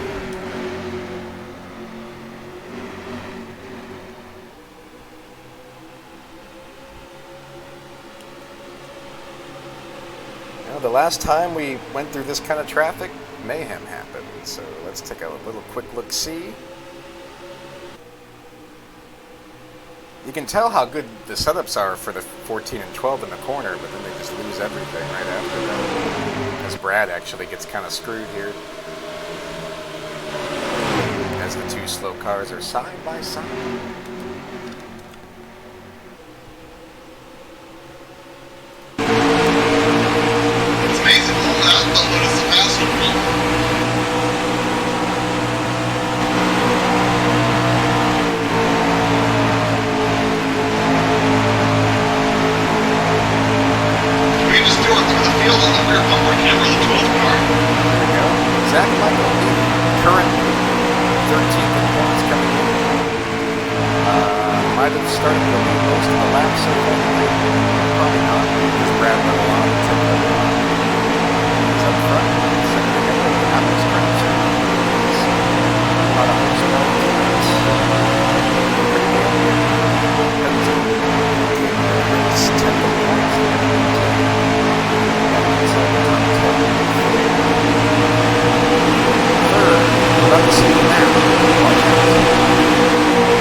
rebounding, came in 16th in points, and is looking to stay strong as long as Dave Miller doesn't come back onto the track and wreck him. Here is the lap car of Tony Bizzarro. Terrible day, got wrecked earlier. And we're going to have to change the reels.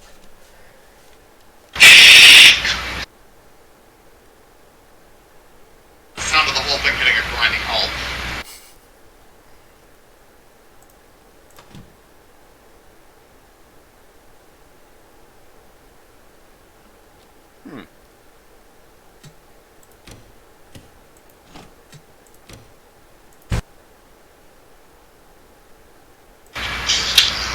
God damn it, not today.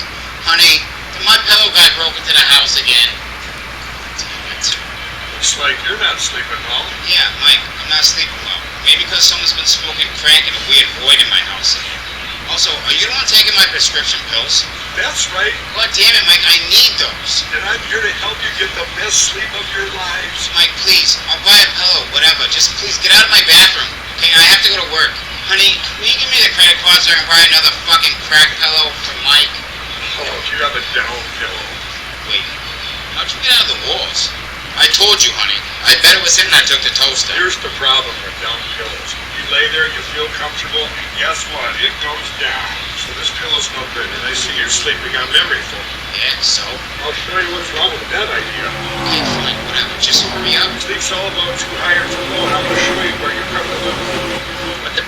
What a weird ad that was. Alright, so we're going to avoid everything that just happened there and take a look at Jonathan Scrabix, who is in 12th, had a terrible season so far, he's never really had a good one. But just riding along and doing his thing in the 12th position. 13th, Mr. Craig Trojan Lee came in 9th in points.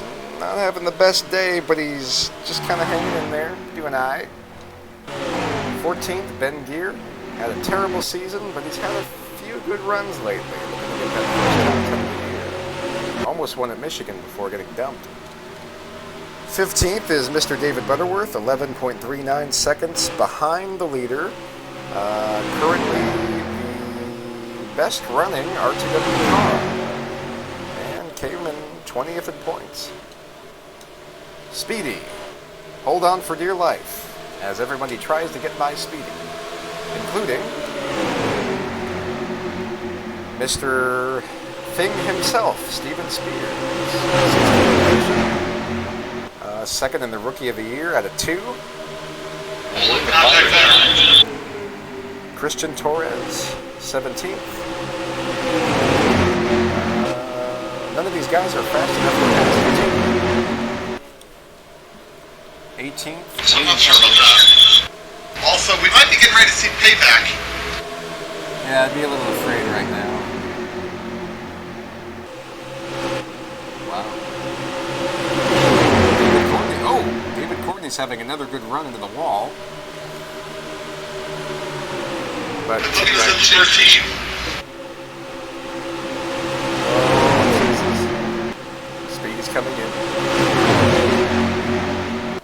Yeah, Tim's not going to have anything of it. He just wants to get as many spots as he can. But he's flying right now. I'm thinking he might actually get back on the lead lap if all these guys pit. I don't think he's going to make up 2. He might get one of them back, though. Yellow in the middle of the cycle would certainly help him. Well, all right, Tim. He's got way fresher tires than these guys. They're just driving through them. Sir Tim McDonald is currently in the 36th position. When the hell did I get knighted? Yesterday, before you got wrecked. Oh, good to know. I didn't think I could be knighted. I'm not a British citizen. You know who is? Paul McCartney? Correct, sir. He is also a sir. Alright, Rick Jackson came in 7th in points for the 18th running with Dalton and Tim. Not looking good, because they might retaliate. Oh, Dalton's definitely going to get him. Alan Nesfetter 21st, winner of the All-Star race, and winner of the No Back End Prize. 22nd, Mellow Yellow Aaron Cummings hasn't won since Daytona of 2014. It's been a long run.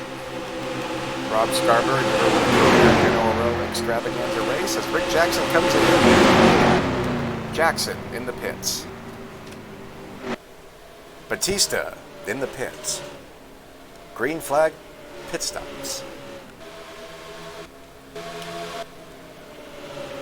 Now it's going to be interesting to see both of these guys because they're both damaged. How long will they have to wait? Yeah, some guys without damage will actually give us an idea of what the undercut might be, because getting fresh tires is going to make it quicker, but these guys are going to lose some time getting stuff fixed.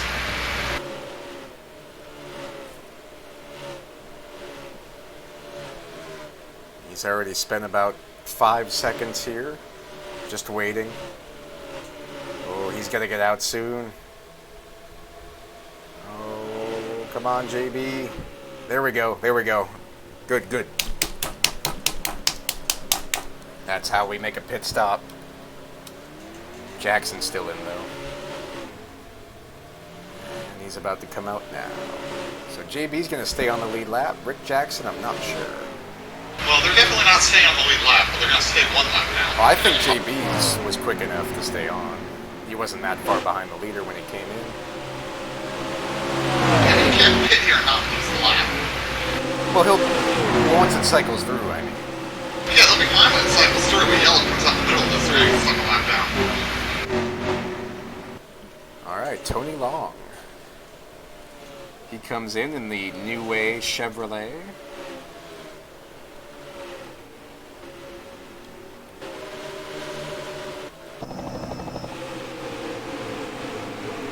There's not any good pit cameras at this track. No, there's really not. There's a good one. That long shot's not too bad. Let's see anybody else coming in. But you can only see him, though. That's the problem. That long shot where you can see like the whole pit lane? No, that was pretty good. I don't know. It was stuck behind all the inside pits. It wasn't. It was to the left of everything. It was a good shot. You can see the whole pit entrance and see if anybody else is coming. Well, speaking of coming, Zach might... Segway, please don't do that one. That's a bad segue, don't do it.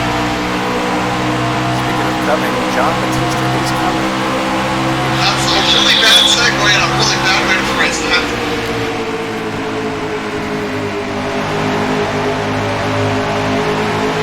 Yeah, I think this passes to get back to one lap now, isn't it? Shit. He's currently two.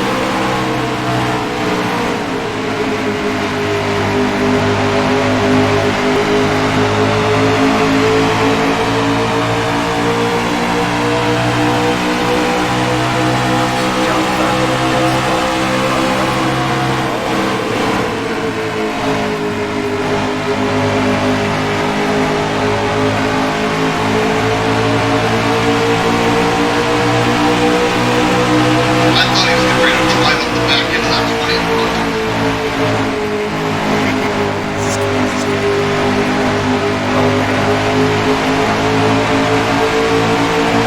Oh, he touched him. He's not taking much advantage. He's going to get by.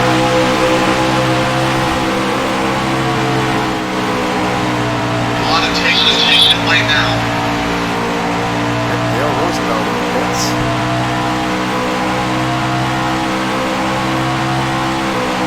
Look at him disappear. It's time to come in. These tires matter way too much. I think I saw Zach Miller also in the pits here. Here we go. Here it is.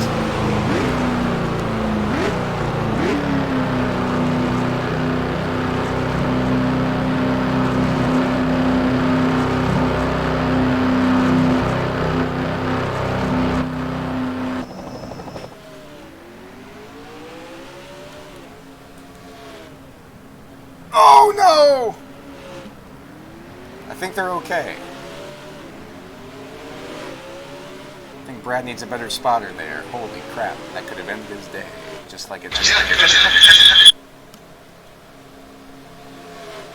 Mono yellow right now will put Ken right back in this race, because I don't think he's pitted yet. Yeah, because he'd be back on the lead lap now. At least for a lap or two.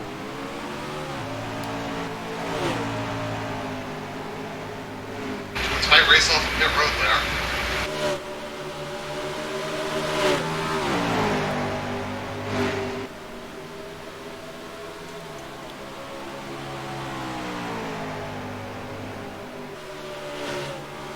Alright, let's see how that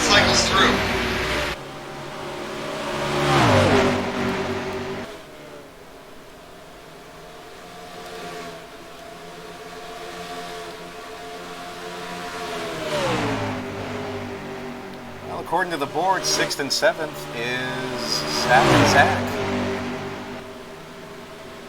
And the other 5 ahead, actually, Randy's way ahead. Yeah, Tony Long's way out ahead too.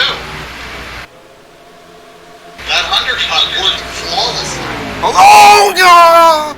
Oh, it did not work flawlessly. Jesus Christ, right as I go on to him to see if he's leading. Oh, no! No, you're Still green. You're picked. Ah. Well, there goes that. I don't know. He might be okay, but that looked pretty bad. Shit. Your leader. These lap cars in this series are ridiculous. I don't know if everyone's pitted yet. I think they have. I think there are a few that were just now coming in, but I think we got a yellow. Something else has happened. I think that 99 may not have gotten going. Yeah, I think that was it. You know who that really helps? That helps the 22. I think he's back down to 1 lap down, and there's Pizarro coming out of the pits. It's a shame he pitted then. Yeah, 22's 1 lap down. The 8 is still 1 lap down. Yeah, I think he had pitted already. Yeah, he's behind the leader here. That really Well, shows let's see how what big. the was. That shows how big a deal tires are here. Holy crap! They just pitted a few laps earlier. I'm wondering if the yellow was for the 99, but it seemed like it had been a while. It's been a while. I'm really happy with how that template for the Mustang came out.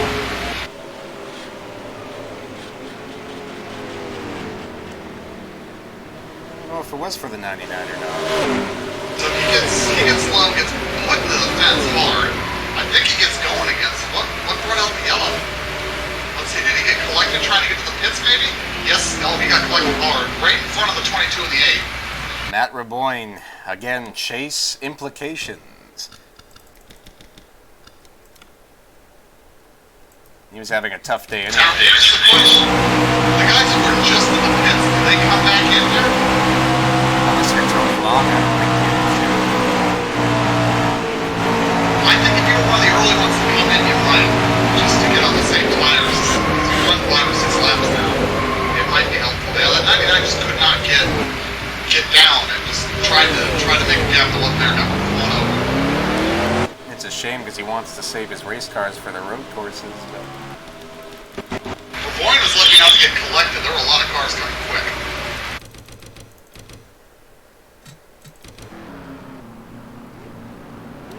let's see who pits here. Definitely the 15. You would think he's got damage. I was going to be curious to see how long he was going to be able to stay out ahead with that damage. He might be okay. The I think the 22 is going to come in for sure. He's been out on those tires for a while now. John Batista comes in. Ooh. Ben? Well, he was one of the earliest to pit, so that's probably a good call for him to get back on cycle with everybody. Rick Jackson's going to come in, see if he can get that damaged race car a good pair of tires.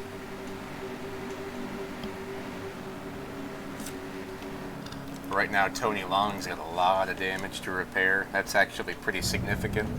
Yeah, here's hoping because it's under yellow he can get back out before the pace car comes around, but... Man, what a strategy call. Almost worked to perfection.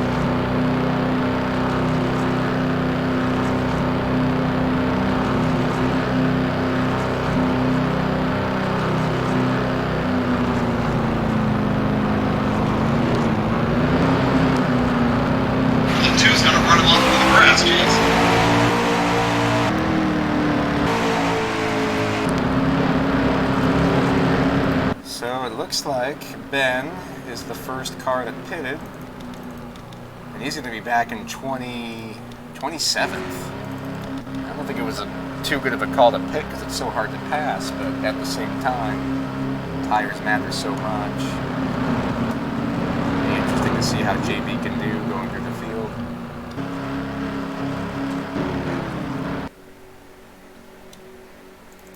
But yeah, that madness put Scott Jackson a lap down.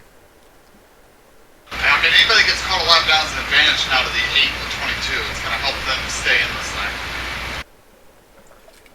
And I think they both have pretty good cars. They might actually be able to get their laps back if the yellow's full range. That would be a impressive if the 8 can do it. Yeah, instead of 8 lights, tail into the line of yellow here, or even a good restart, you could be in great shape because you got to go back to the third car on the outside to find the lead lap car. Yeah, So this could be an opportunity for some of these guys. We got some real slow cars starting on the bottom. Yeah, especially the 12. It's going to hinder the 22. No, but I think this is great for the 38 V8. They might do the yellow they need here. That 12 is slow as molasses. Looks like the 28's going to take the lead here, man. Oh, this is sketchy stuff. Oh, man. Oh, man. The 12 is just boxing people out at the back of the field.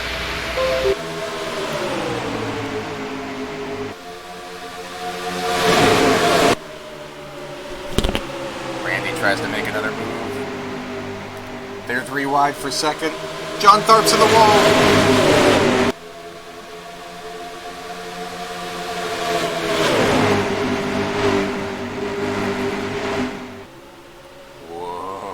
don't know how everybody's still going. They've been trying to rest the green here. We got 6 cars battling. And lap cars all over the place here.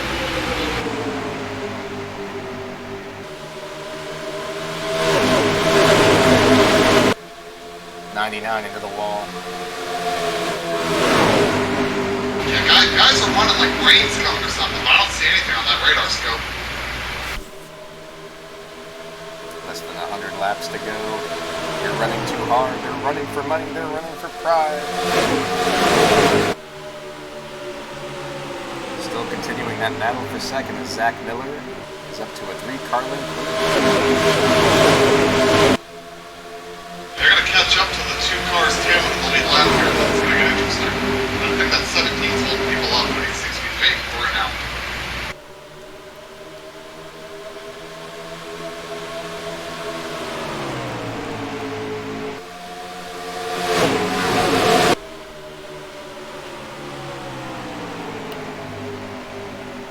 Then gear up to 20th already with those first tires.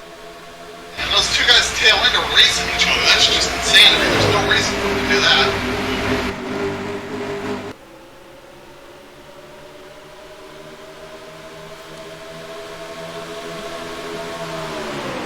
Miller trying to hold off the other 2 as best they can. Getting a couple laps of older tires. Hasn't been as strong as the other 2.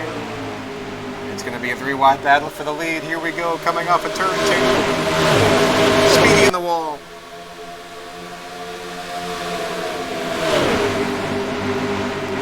Johnny Reed Foley right in the action.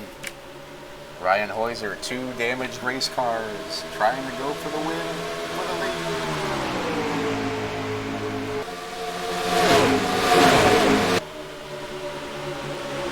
I think these 2 lap cars are pulling the leaders along at a ridiculous pace right now. Yeah, they're not bad cars at all.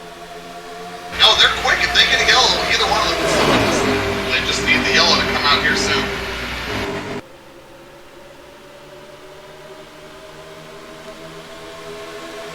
Brad lost some momentum. Foley takes the 3rd spot. Zach Michael, another Miller for the lead. Can he do it? Johnny Reed Foley makes a bonsai.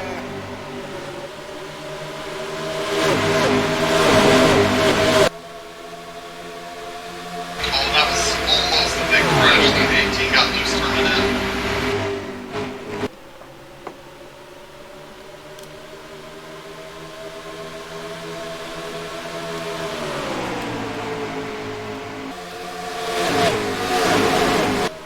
It's getting pretty intense.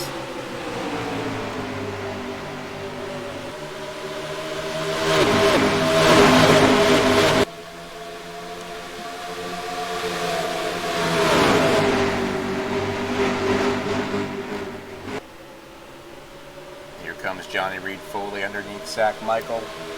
But Michael uses that outside to his advantage. He's going to be side by side with Miller coming to the start-finish line. Can he clear him? Can he make the pass? He will. Zach Michael, new leader.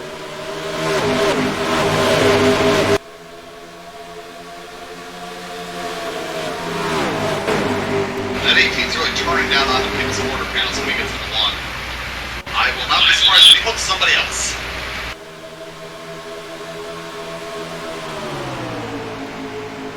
imagine him hooking both of those.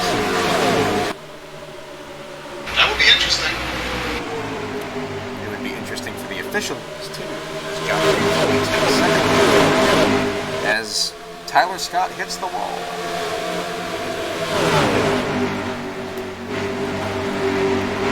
Rick Jackson all the way to 10th.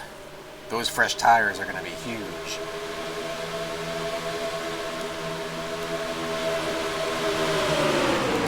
John Batista not so lucky.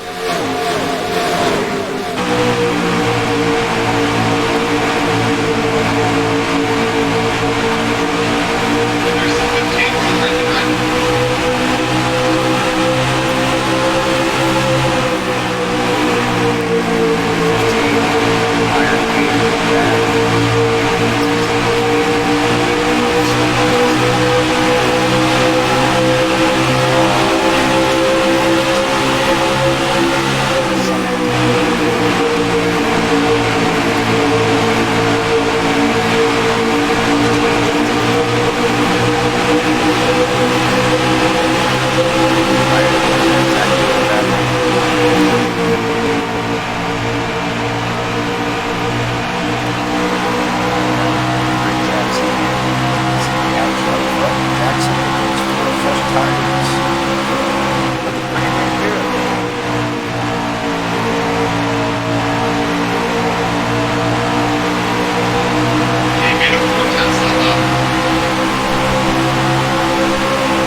Valiant effort coming off of turn 2, but just lost so much momentum.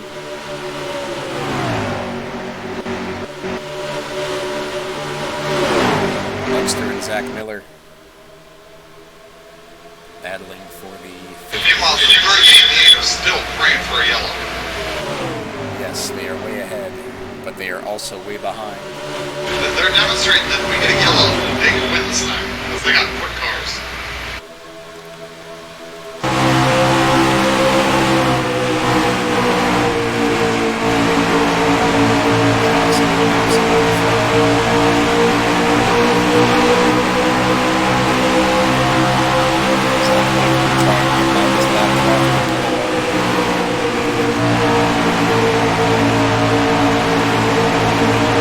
I'm not sure that he's trying to pass this guy, but that's just going to lose him the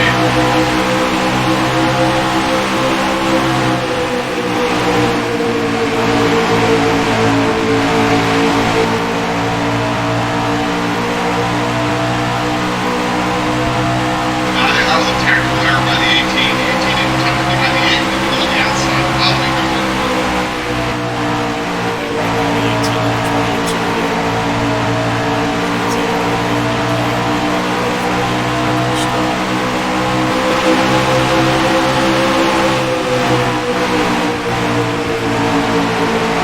Probably only a matter of a few points before we start seeing the slow beat up pieces of junk in the lap right now.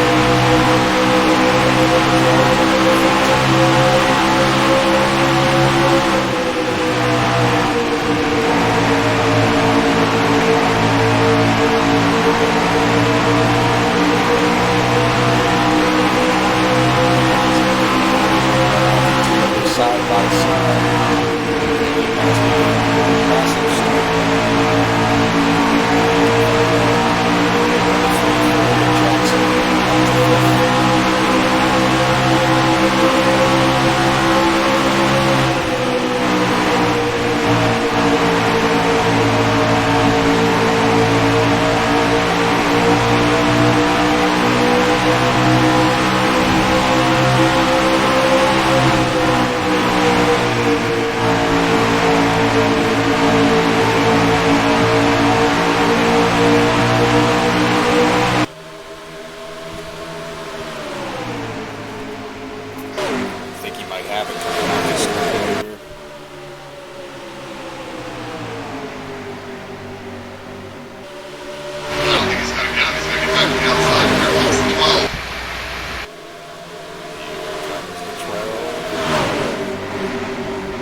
got him. Number 20 ahead of the 8.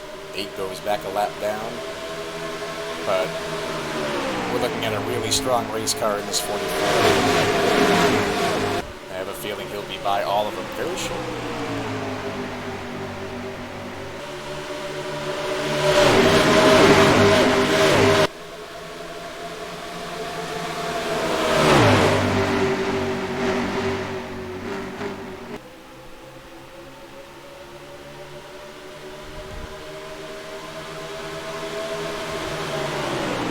Is not used to being in this position. He's used to being out there, not in between. He's holding up Foley like a mofo.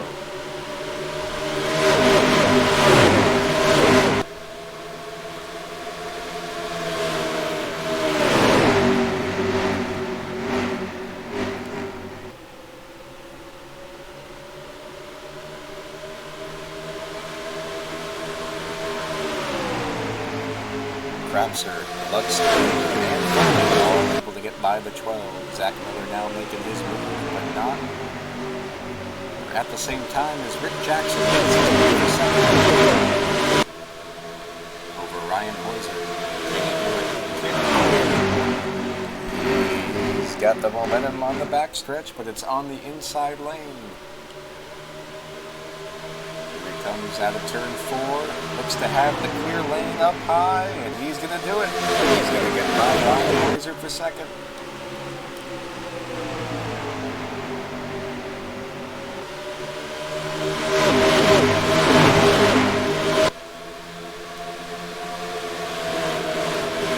Adam and John almost crashed trying to get by the 12. Oh man, oh man.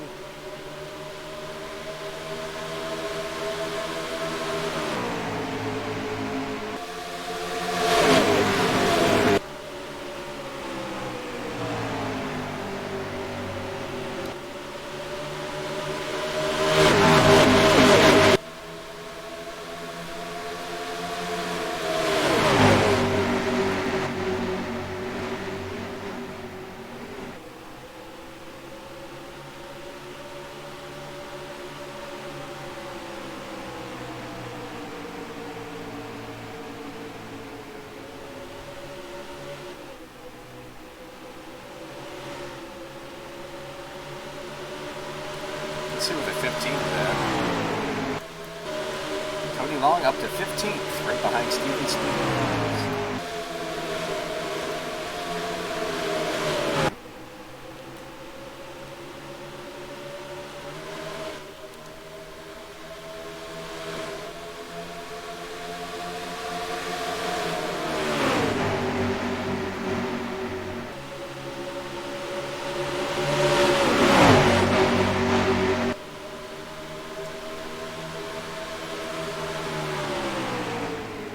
Jackson side by side with his teammate in the 8. He's probably going to give him more trouble here. He knows he's fast, he knows he's quick, he knows he's his teammate. But they're still side by side coming off of 4. Something's got to give. There are no team orders. They are racing for money.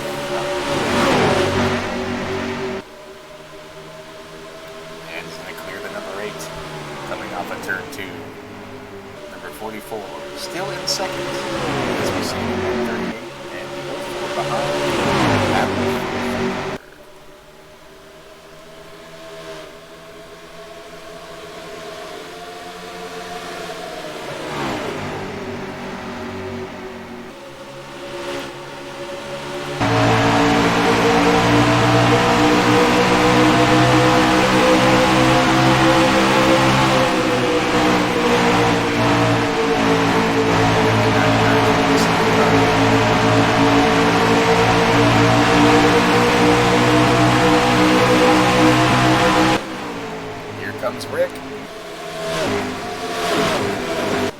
On the sheer inside of Zach Michael. Could this be the pass that determines the race? Because there will be 10 more cautions. We'll find out. Stays in second for now.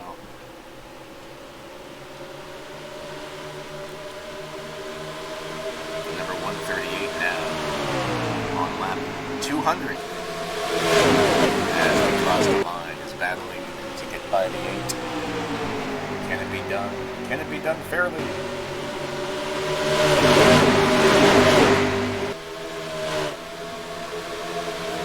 Two leaders are going to go by the number 99, safe and safe.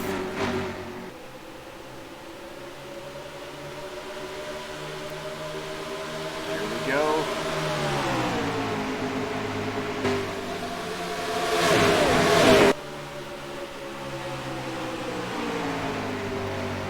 It's just getting to be too much.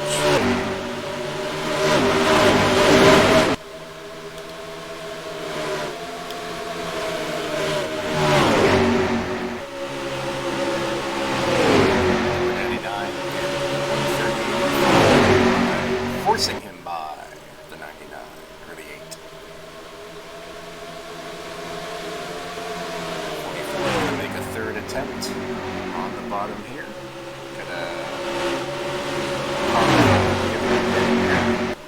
It's his cousin, Scott. Still hanging on to that lead lap.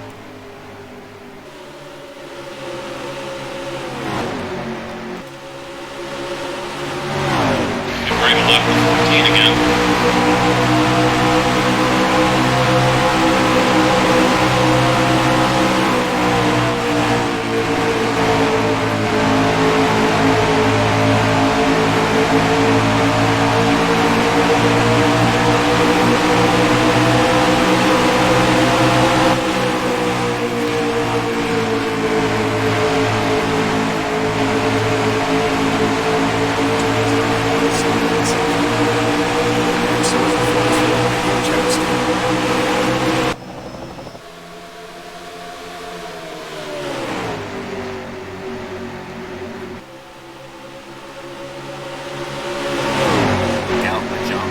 Coming too, all the way up to 7th.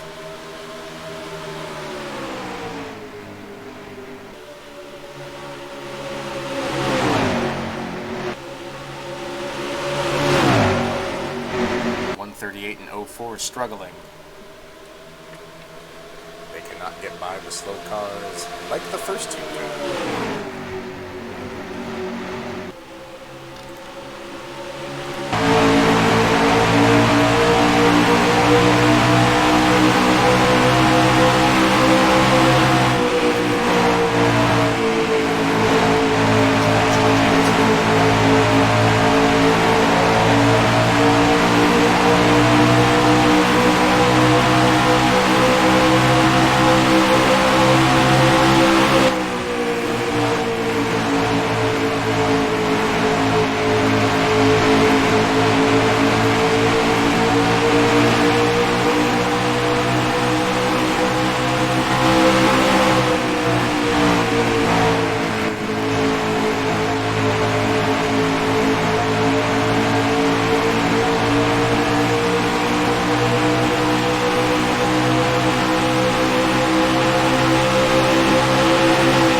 Laps now.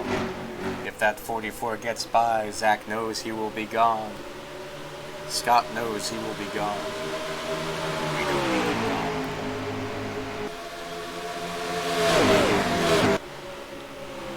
Alright, 61 laps to go. They're both still hanging tough. One on the outside. Rick making it work on the hard side, the inside. He's going to deal with that traffic in front of him, holding his line and messing up his line. –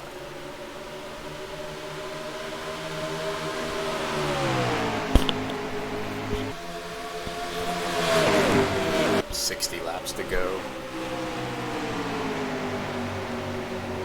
Ooh, I think the Crown Royal car might have him here. No! Oh, man. Oh, man.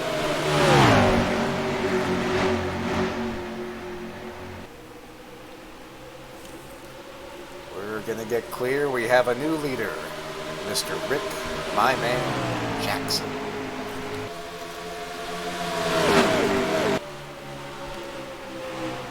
And the only way he can pull away for good is by getting by his cousin. Can he do it?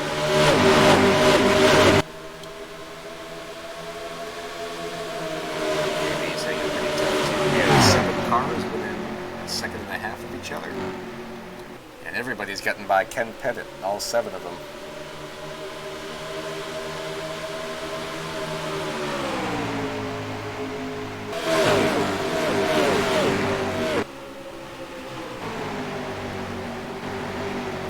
Thought I saw Rick Jackson underneath Scott Jackson.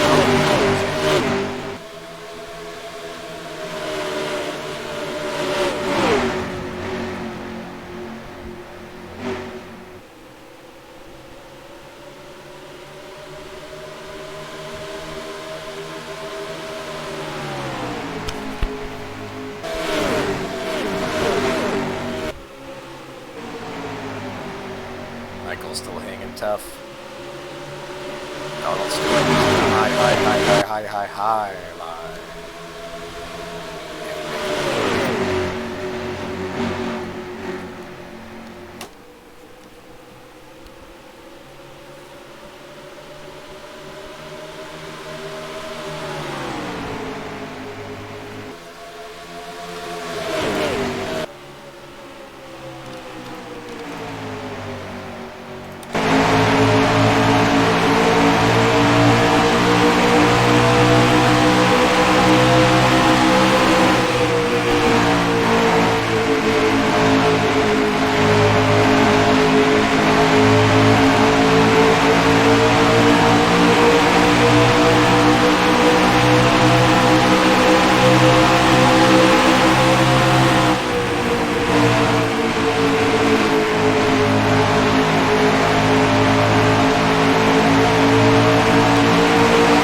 Rick's finally going to take a good look underneath the rock and roll machine.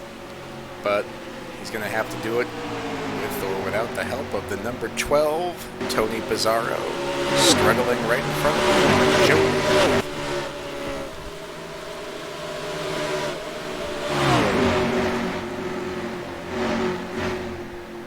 The 44 is clear. He is clear of the 38. And there he goes. 47 laps to go. Number 44 at the point. Right now it's Rick Jackson first, Zach Michael second, Ryan Hoiser third, Alex Krapser holding off a heavy John Batista, Johnny Reed Foley, Donald Stewart, David Butterworth, Zach Miller, and Randy Dobbins round out the top 10. Right now, the top 3 are within a second of each other.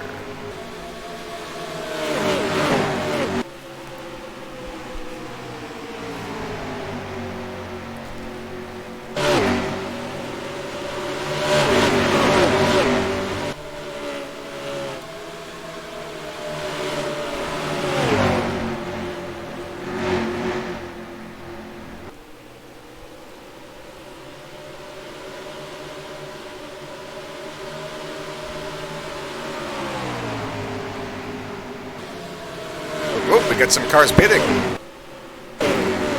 That's going to be huge. Dalton came in. Walt came in.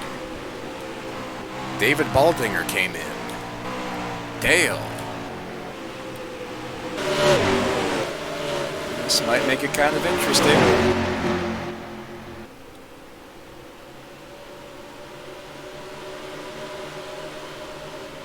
Oh, here we go.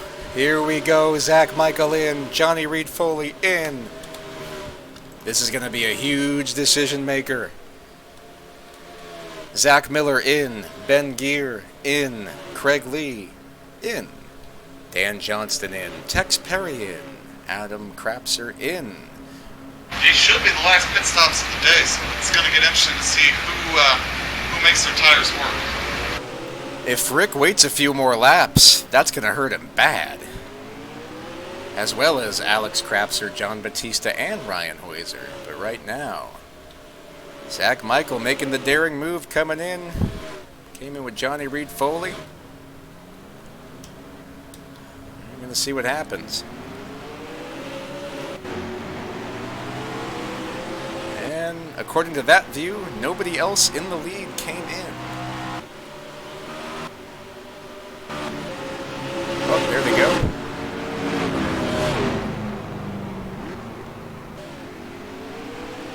Tony Long's in. David Butterworth is in.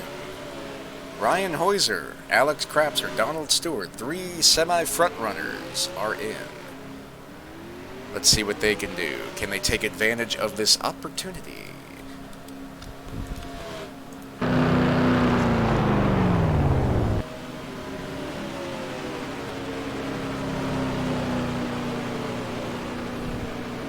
Looks like Rick Jackson and John Batista and Steven Spears are all still on the track.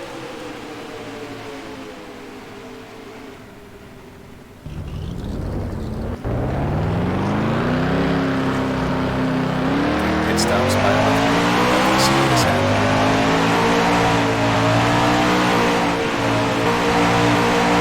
Zach Michael's about 2 seconds ahead of Foley. Ryan is 2 seconds behind.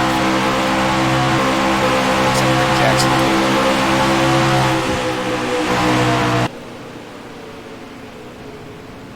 Alright, it's all up to John Batista to decide when to hit. He should probably come in now. It's right now. Zach's side of the head. Ryan's probably going to fly by him too. Yeah, the question is, will the extra laps at the end of fresh tires matter? I don't think they will. I'm sure it'll matter a little bit, but not to the extent of this, because you're going to have to pass cars and the tires are going to be too close to really make clean passes that fast. Batista came in, so right now Zach Michael's going to have a 2-second lead over Foley, 5 seconds ahead of Rick. That might have been the move of the race if it works out for him, but like Tony Long, it might not. Because JB's way behind right now for waiting so long. He's behind Adam. He's about to be behind Tony Long.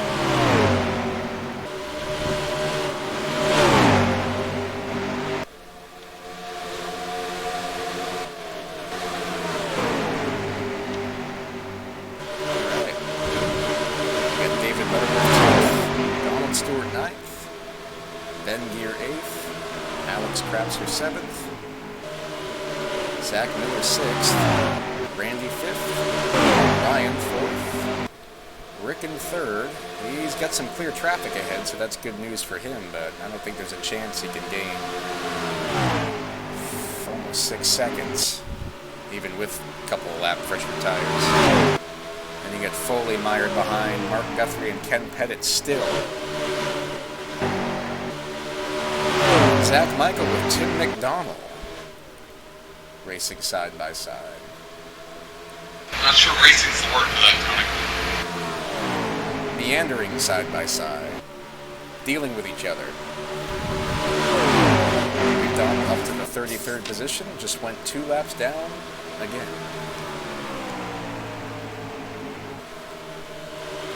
Currently 27 cars on the lead lap. Michael Henson's got a lap down.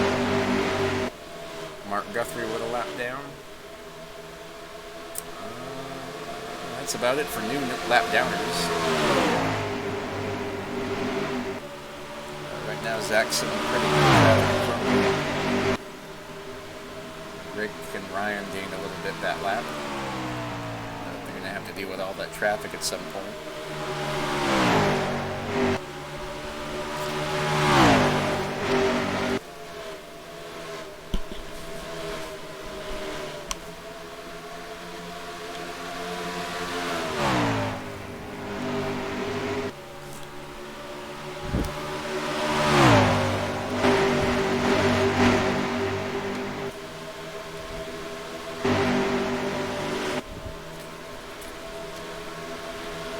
Talk a little bit more about Randy Dobbins, 5th position, winner at Martinsville. An up and down season, but overall looking pretty good tonight. Alex Crapser led a bunch of laps early, still hanging in there, just needs a yellow. Zach Miller led a few laps early today, hung in there, stayed in the spot. Ben Gear looking for his best race of the year. Luxter trying to get back into the top 10 points. And Dan Johnston trying to get into the top 10 as well. Butterworth came in 20th, might come in 19th, as the guys in front of him, Jimmy Stevens and Michael Henson, are all having trouble. This Federal All-Star Race doing a pretty damn good job. Adam Crapser doing a good job himself, keeping himself in front in that Rookie of the Year race. Tex Perry having a good run. John Batista, bad pit strategy might have played a part in him being in 15th.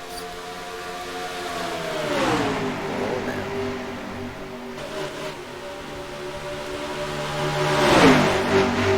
Getting a little bit too crazy.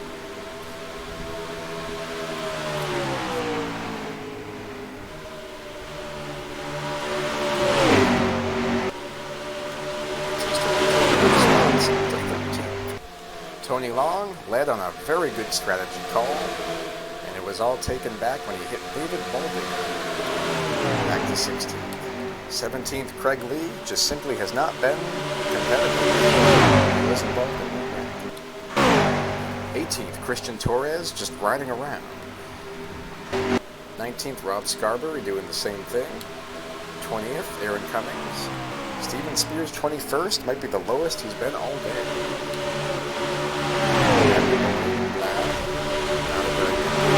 Spun out on the backstretch and got involved in the Pizarro incident. 22nd, Dalton Lucas got spun by Rick Jackson and kept on going. 23rd, Jonathan Scrabbit. 24th, still on the lead lap, Millerman, Oldman Walt. Yo Dog, Dale Rosenthal, and David Courtney. A full 22 seconds back in the 27th spot.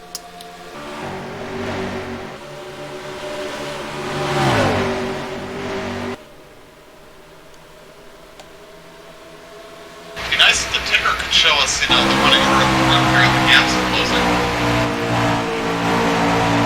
Well, for right now, Rick Jackson is gaining 42 seconds.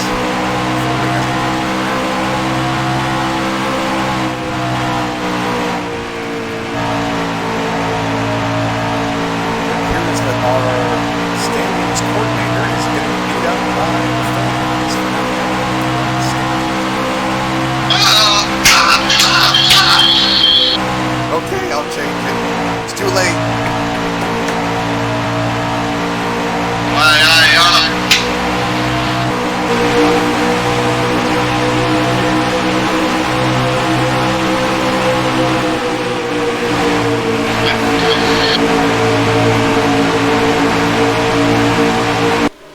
Foley is just stuck behind these guys.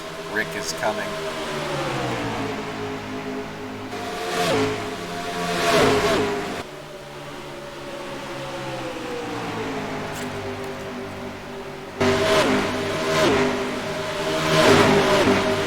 Up to 2.20 seconds is the interval between Zach and Rick. 3.88 between Zach and Rick. I don't think anyone else has a realistic shot at winning if it stays under green.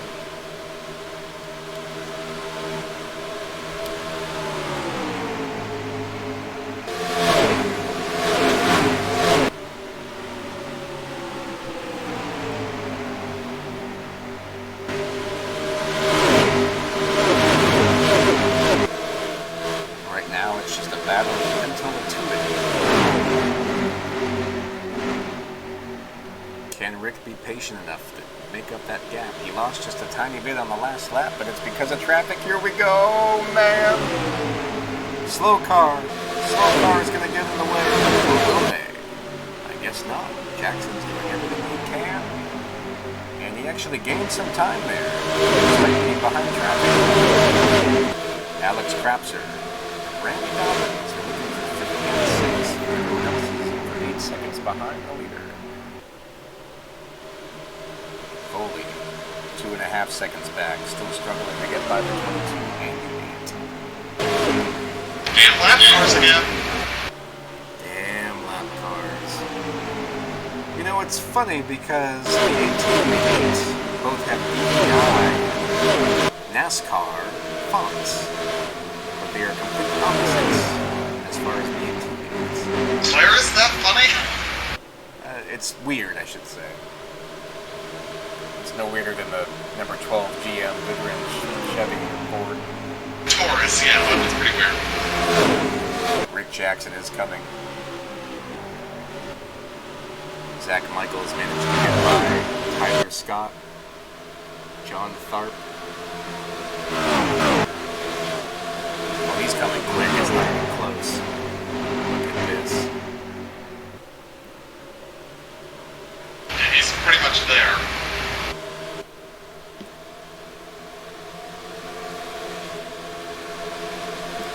But how fast can he get by all? I don't think he's going to get around these guys, though. I think he's going to get stalled out.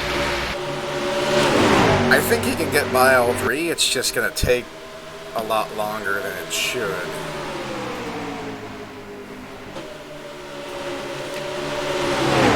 But he might not even get by Foley in a minute. You can see Zach trying to draft with Tyler Scott. Rick is within 3 seconds. Foley is falling back to within 3 seconds. And the lap cars are side by side. It's hopeful for either of them at this time.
wrecking him? I forgot about that.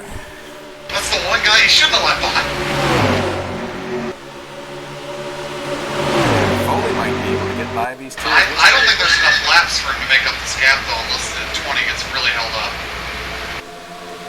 Yeah, it's 3.4 seconds and 16 laps. And right now he's drafting with Tyler Scott like he's on tomorrow. 600s. He was still stuck behind traffic for part of that lap, though. But that's still too long. I don't think he can do it. But you never know. Too long. Where's Tony Long when you need him? Tony Long is in the 17th position after all of that. Your predictions. Jackson gained 2/10 that lap. That's not enough. At that pace, it's going to be close, though, depending on the traffic. Because there will be more traffic.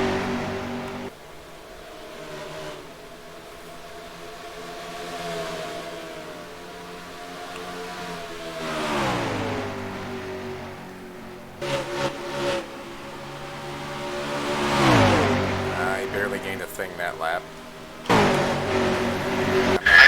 think it's going to take lap cars to make a difference here. Yeah, I'm not going to say it's over if there's no yellow. I mean, there's slow cars out there, and there could still be a yellow. Could you imagine if Zach Michael wins this race? It's going to be huge. Back into the top 10 in points, probably. Oh, man. Too much excitement to bear.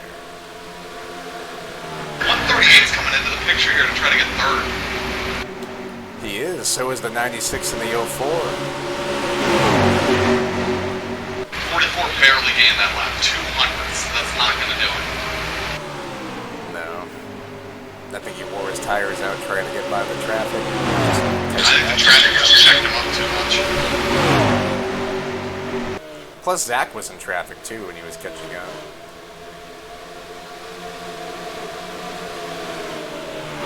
Looks like we're going to have a battle for the 5th position here. Randy and Brad. Yeah, lost 2/10 that lap. Yeah, went back. He's not gaining anymore. I think that draft partner's helping Zach, too. Yeah, if he catches, like somebody like the 12 car in that spot, it'll make a difference.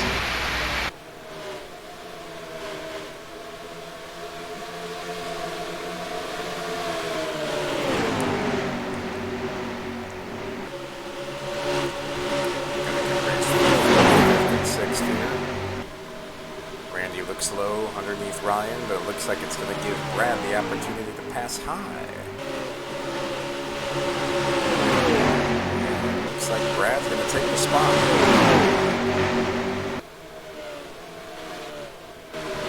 Alright, back to the 20. We have some lap traffic. The 11, Dale Rosendahl. Is right ahead. The traffic ahead doesn't look to be that slow, though. It doesn't have to be tremendously slow to really check him up, though. Especially if he has a hard time clearing.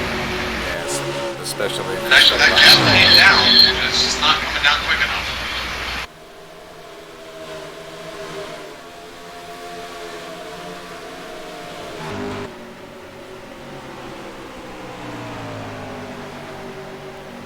He gained another 10th that lap.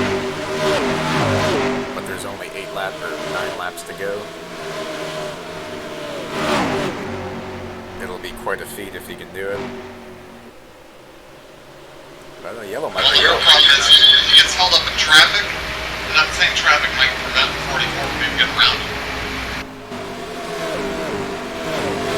8 laps to go.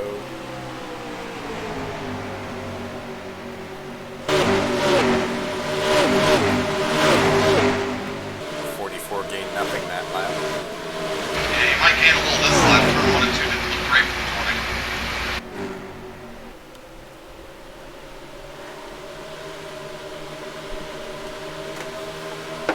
Zach Michael talking to his crew chief saying, "Oh man, the Toys for Tots are open today.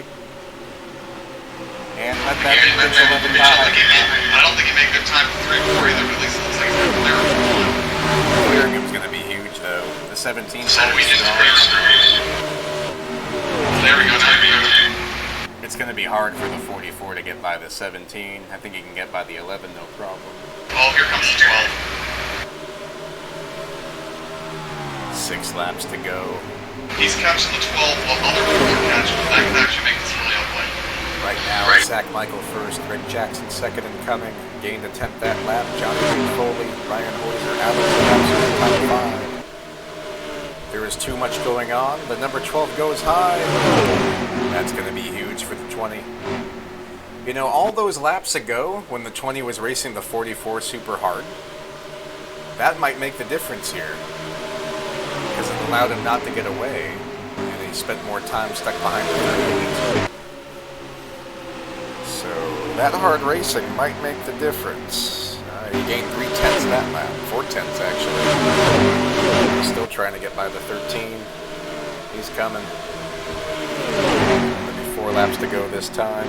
He's still got the 86 to pass after the 13. Ooh, we got a lot going on. 44 is jamming over. I'm coming. I'm coming.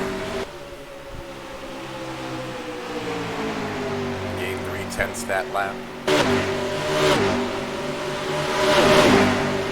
Both of these guys should be in the top 10 in points regardless of the outcome, but it is most important. It's been since Atlanta. 4th race in the 2018 season since Zach Michael has won a race. For Rick Jackson, it's been since Talladega of last season, or Charlotte of last season, since he's won a race. It's almost been a full year for both drivers. Both winners this year, both winning the Palace. Zach's still stuck behind the 86. 17 looking to pass him. Coming to 2 laps to go. 2 to go. I think when the lap cars are killing the 20, they're not helping the 44 any either. Now the 44 managed to get by the 11. That's what he needed to do, but I think it might be too late. 2 laps is just too long. Speaking of too long, Tony Long is in 16th. He passed William Perry. Oh, we're coming to the white flag. Can it be done? Home Depot Toys for Tots. Rick Jackson with clear room, but he's got no tie. All Zach has to do is just not crash, and he will win. Rick gained 3.5 that lap.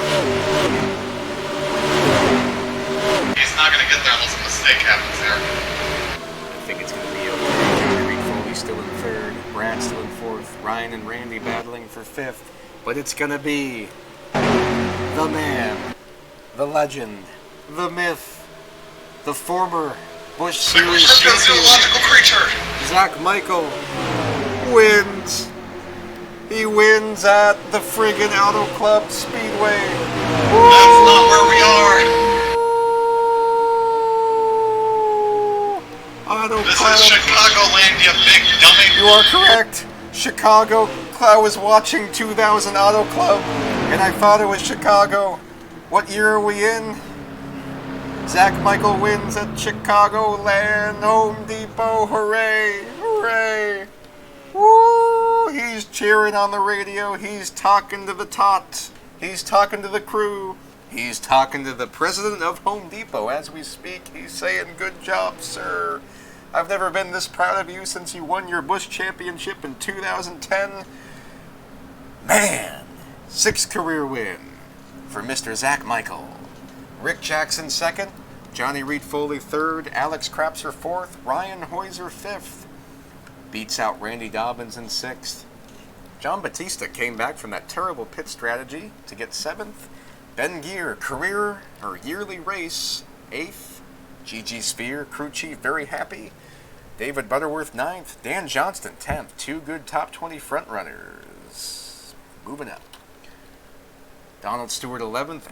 Alan Nesvetter 12th. Adam Krapser 13th. Craig Lee, Zach Miller, Tony Long, after a very good day, 16th. William Perry 17th. Rob Scarberry, Aaron Cummings, and Steven Spears rounds out the top 20. Christian Torres, Jonathan Skrabix, Dalton Lucas, Walt Flowers, and Brandon Rains wraps out the top 25 on the lead lap. And the Busters, David Courtney 26th, pretty good run. Dale Rosendahl 27th. Ken Pettit, the best of the top 3 in points, but still very bad. Mark Guthrie 29th. Scott Jackson, who I think was also very high in the points, 30th. 31st, Michael Henson, 32nd. Matt Raboyne, probably outside of the top 10 after this one. Tyler Scott, 33rd. It's going to be interesting to see if they're still in the top 35 in owners' points. Tim McDonald, 34th. Actually lost a spot to the 17. 35th, John Tharp, 36th. David Baldinger. Jimmy Stevens, Tony Bizzarro, 38th. That's going to put him way, way back. 39th, Glenn. 40th, Bill Werkheiser. 41st, Dave Miller. Going to have him fall way back too. And last but not least, Matthew Dominique, after a couple early incidents, out last. Points leader, finishes 42nd.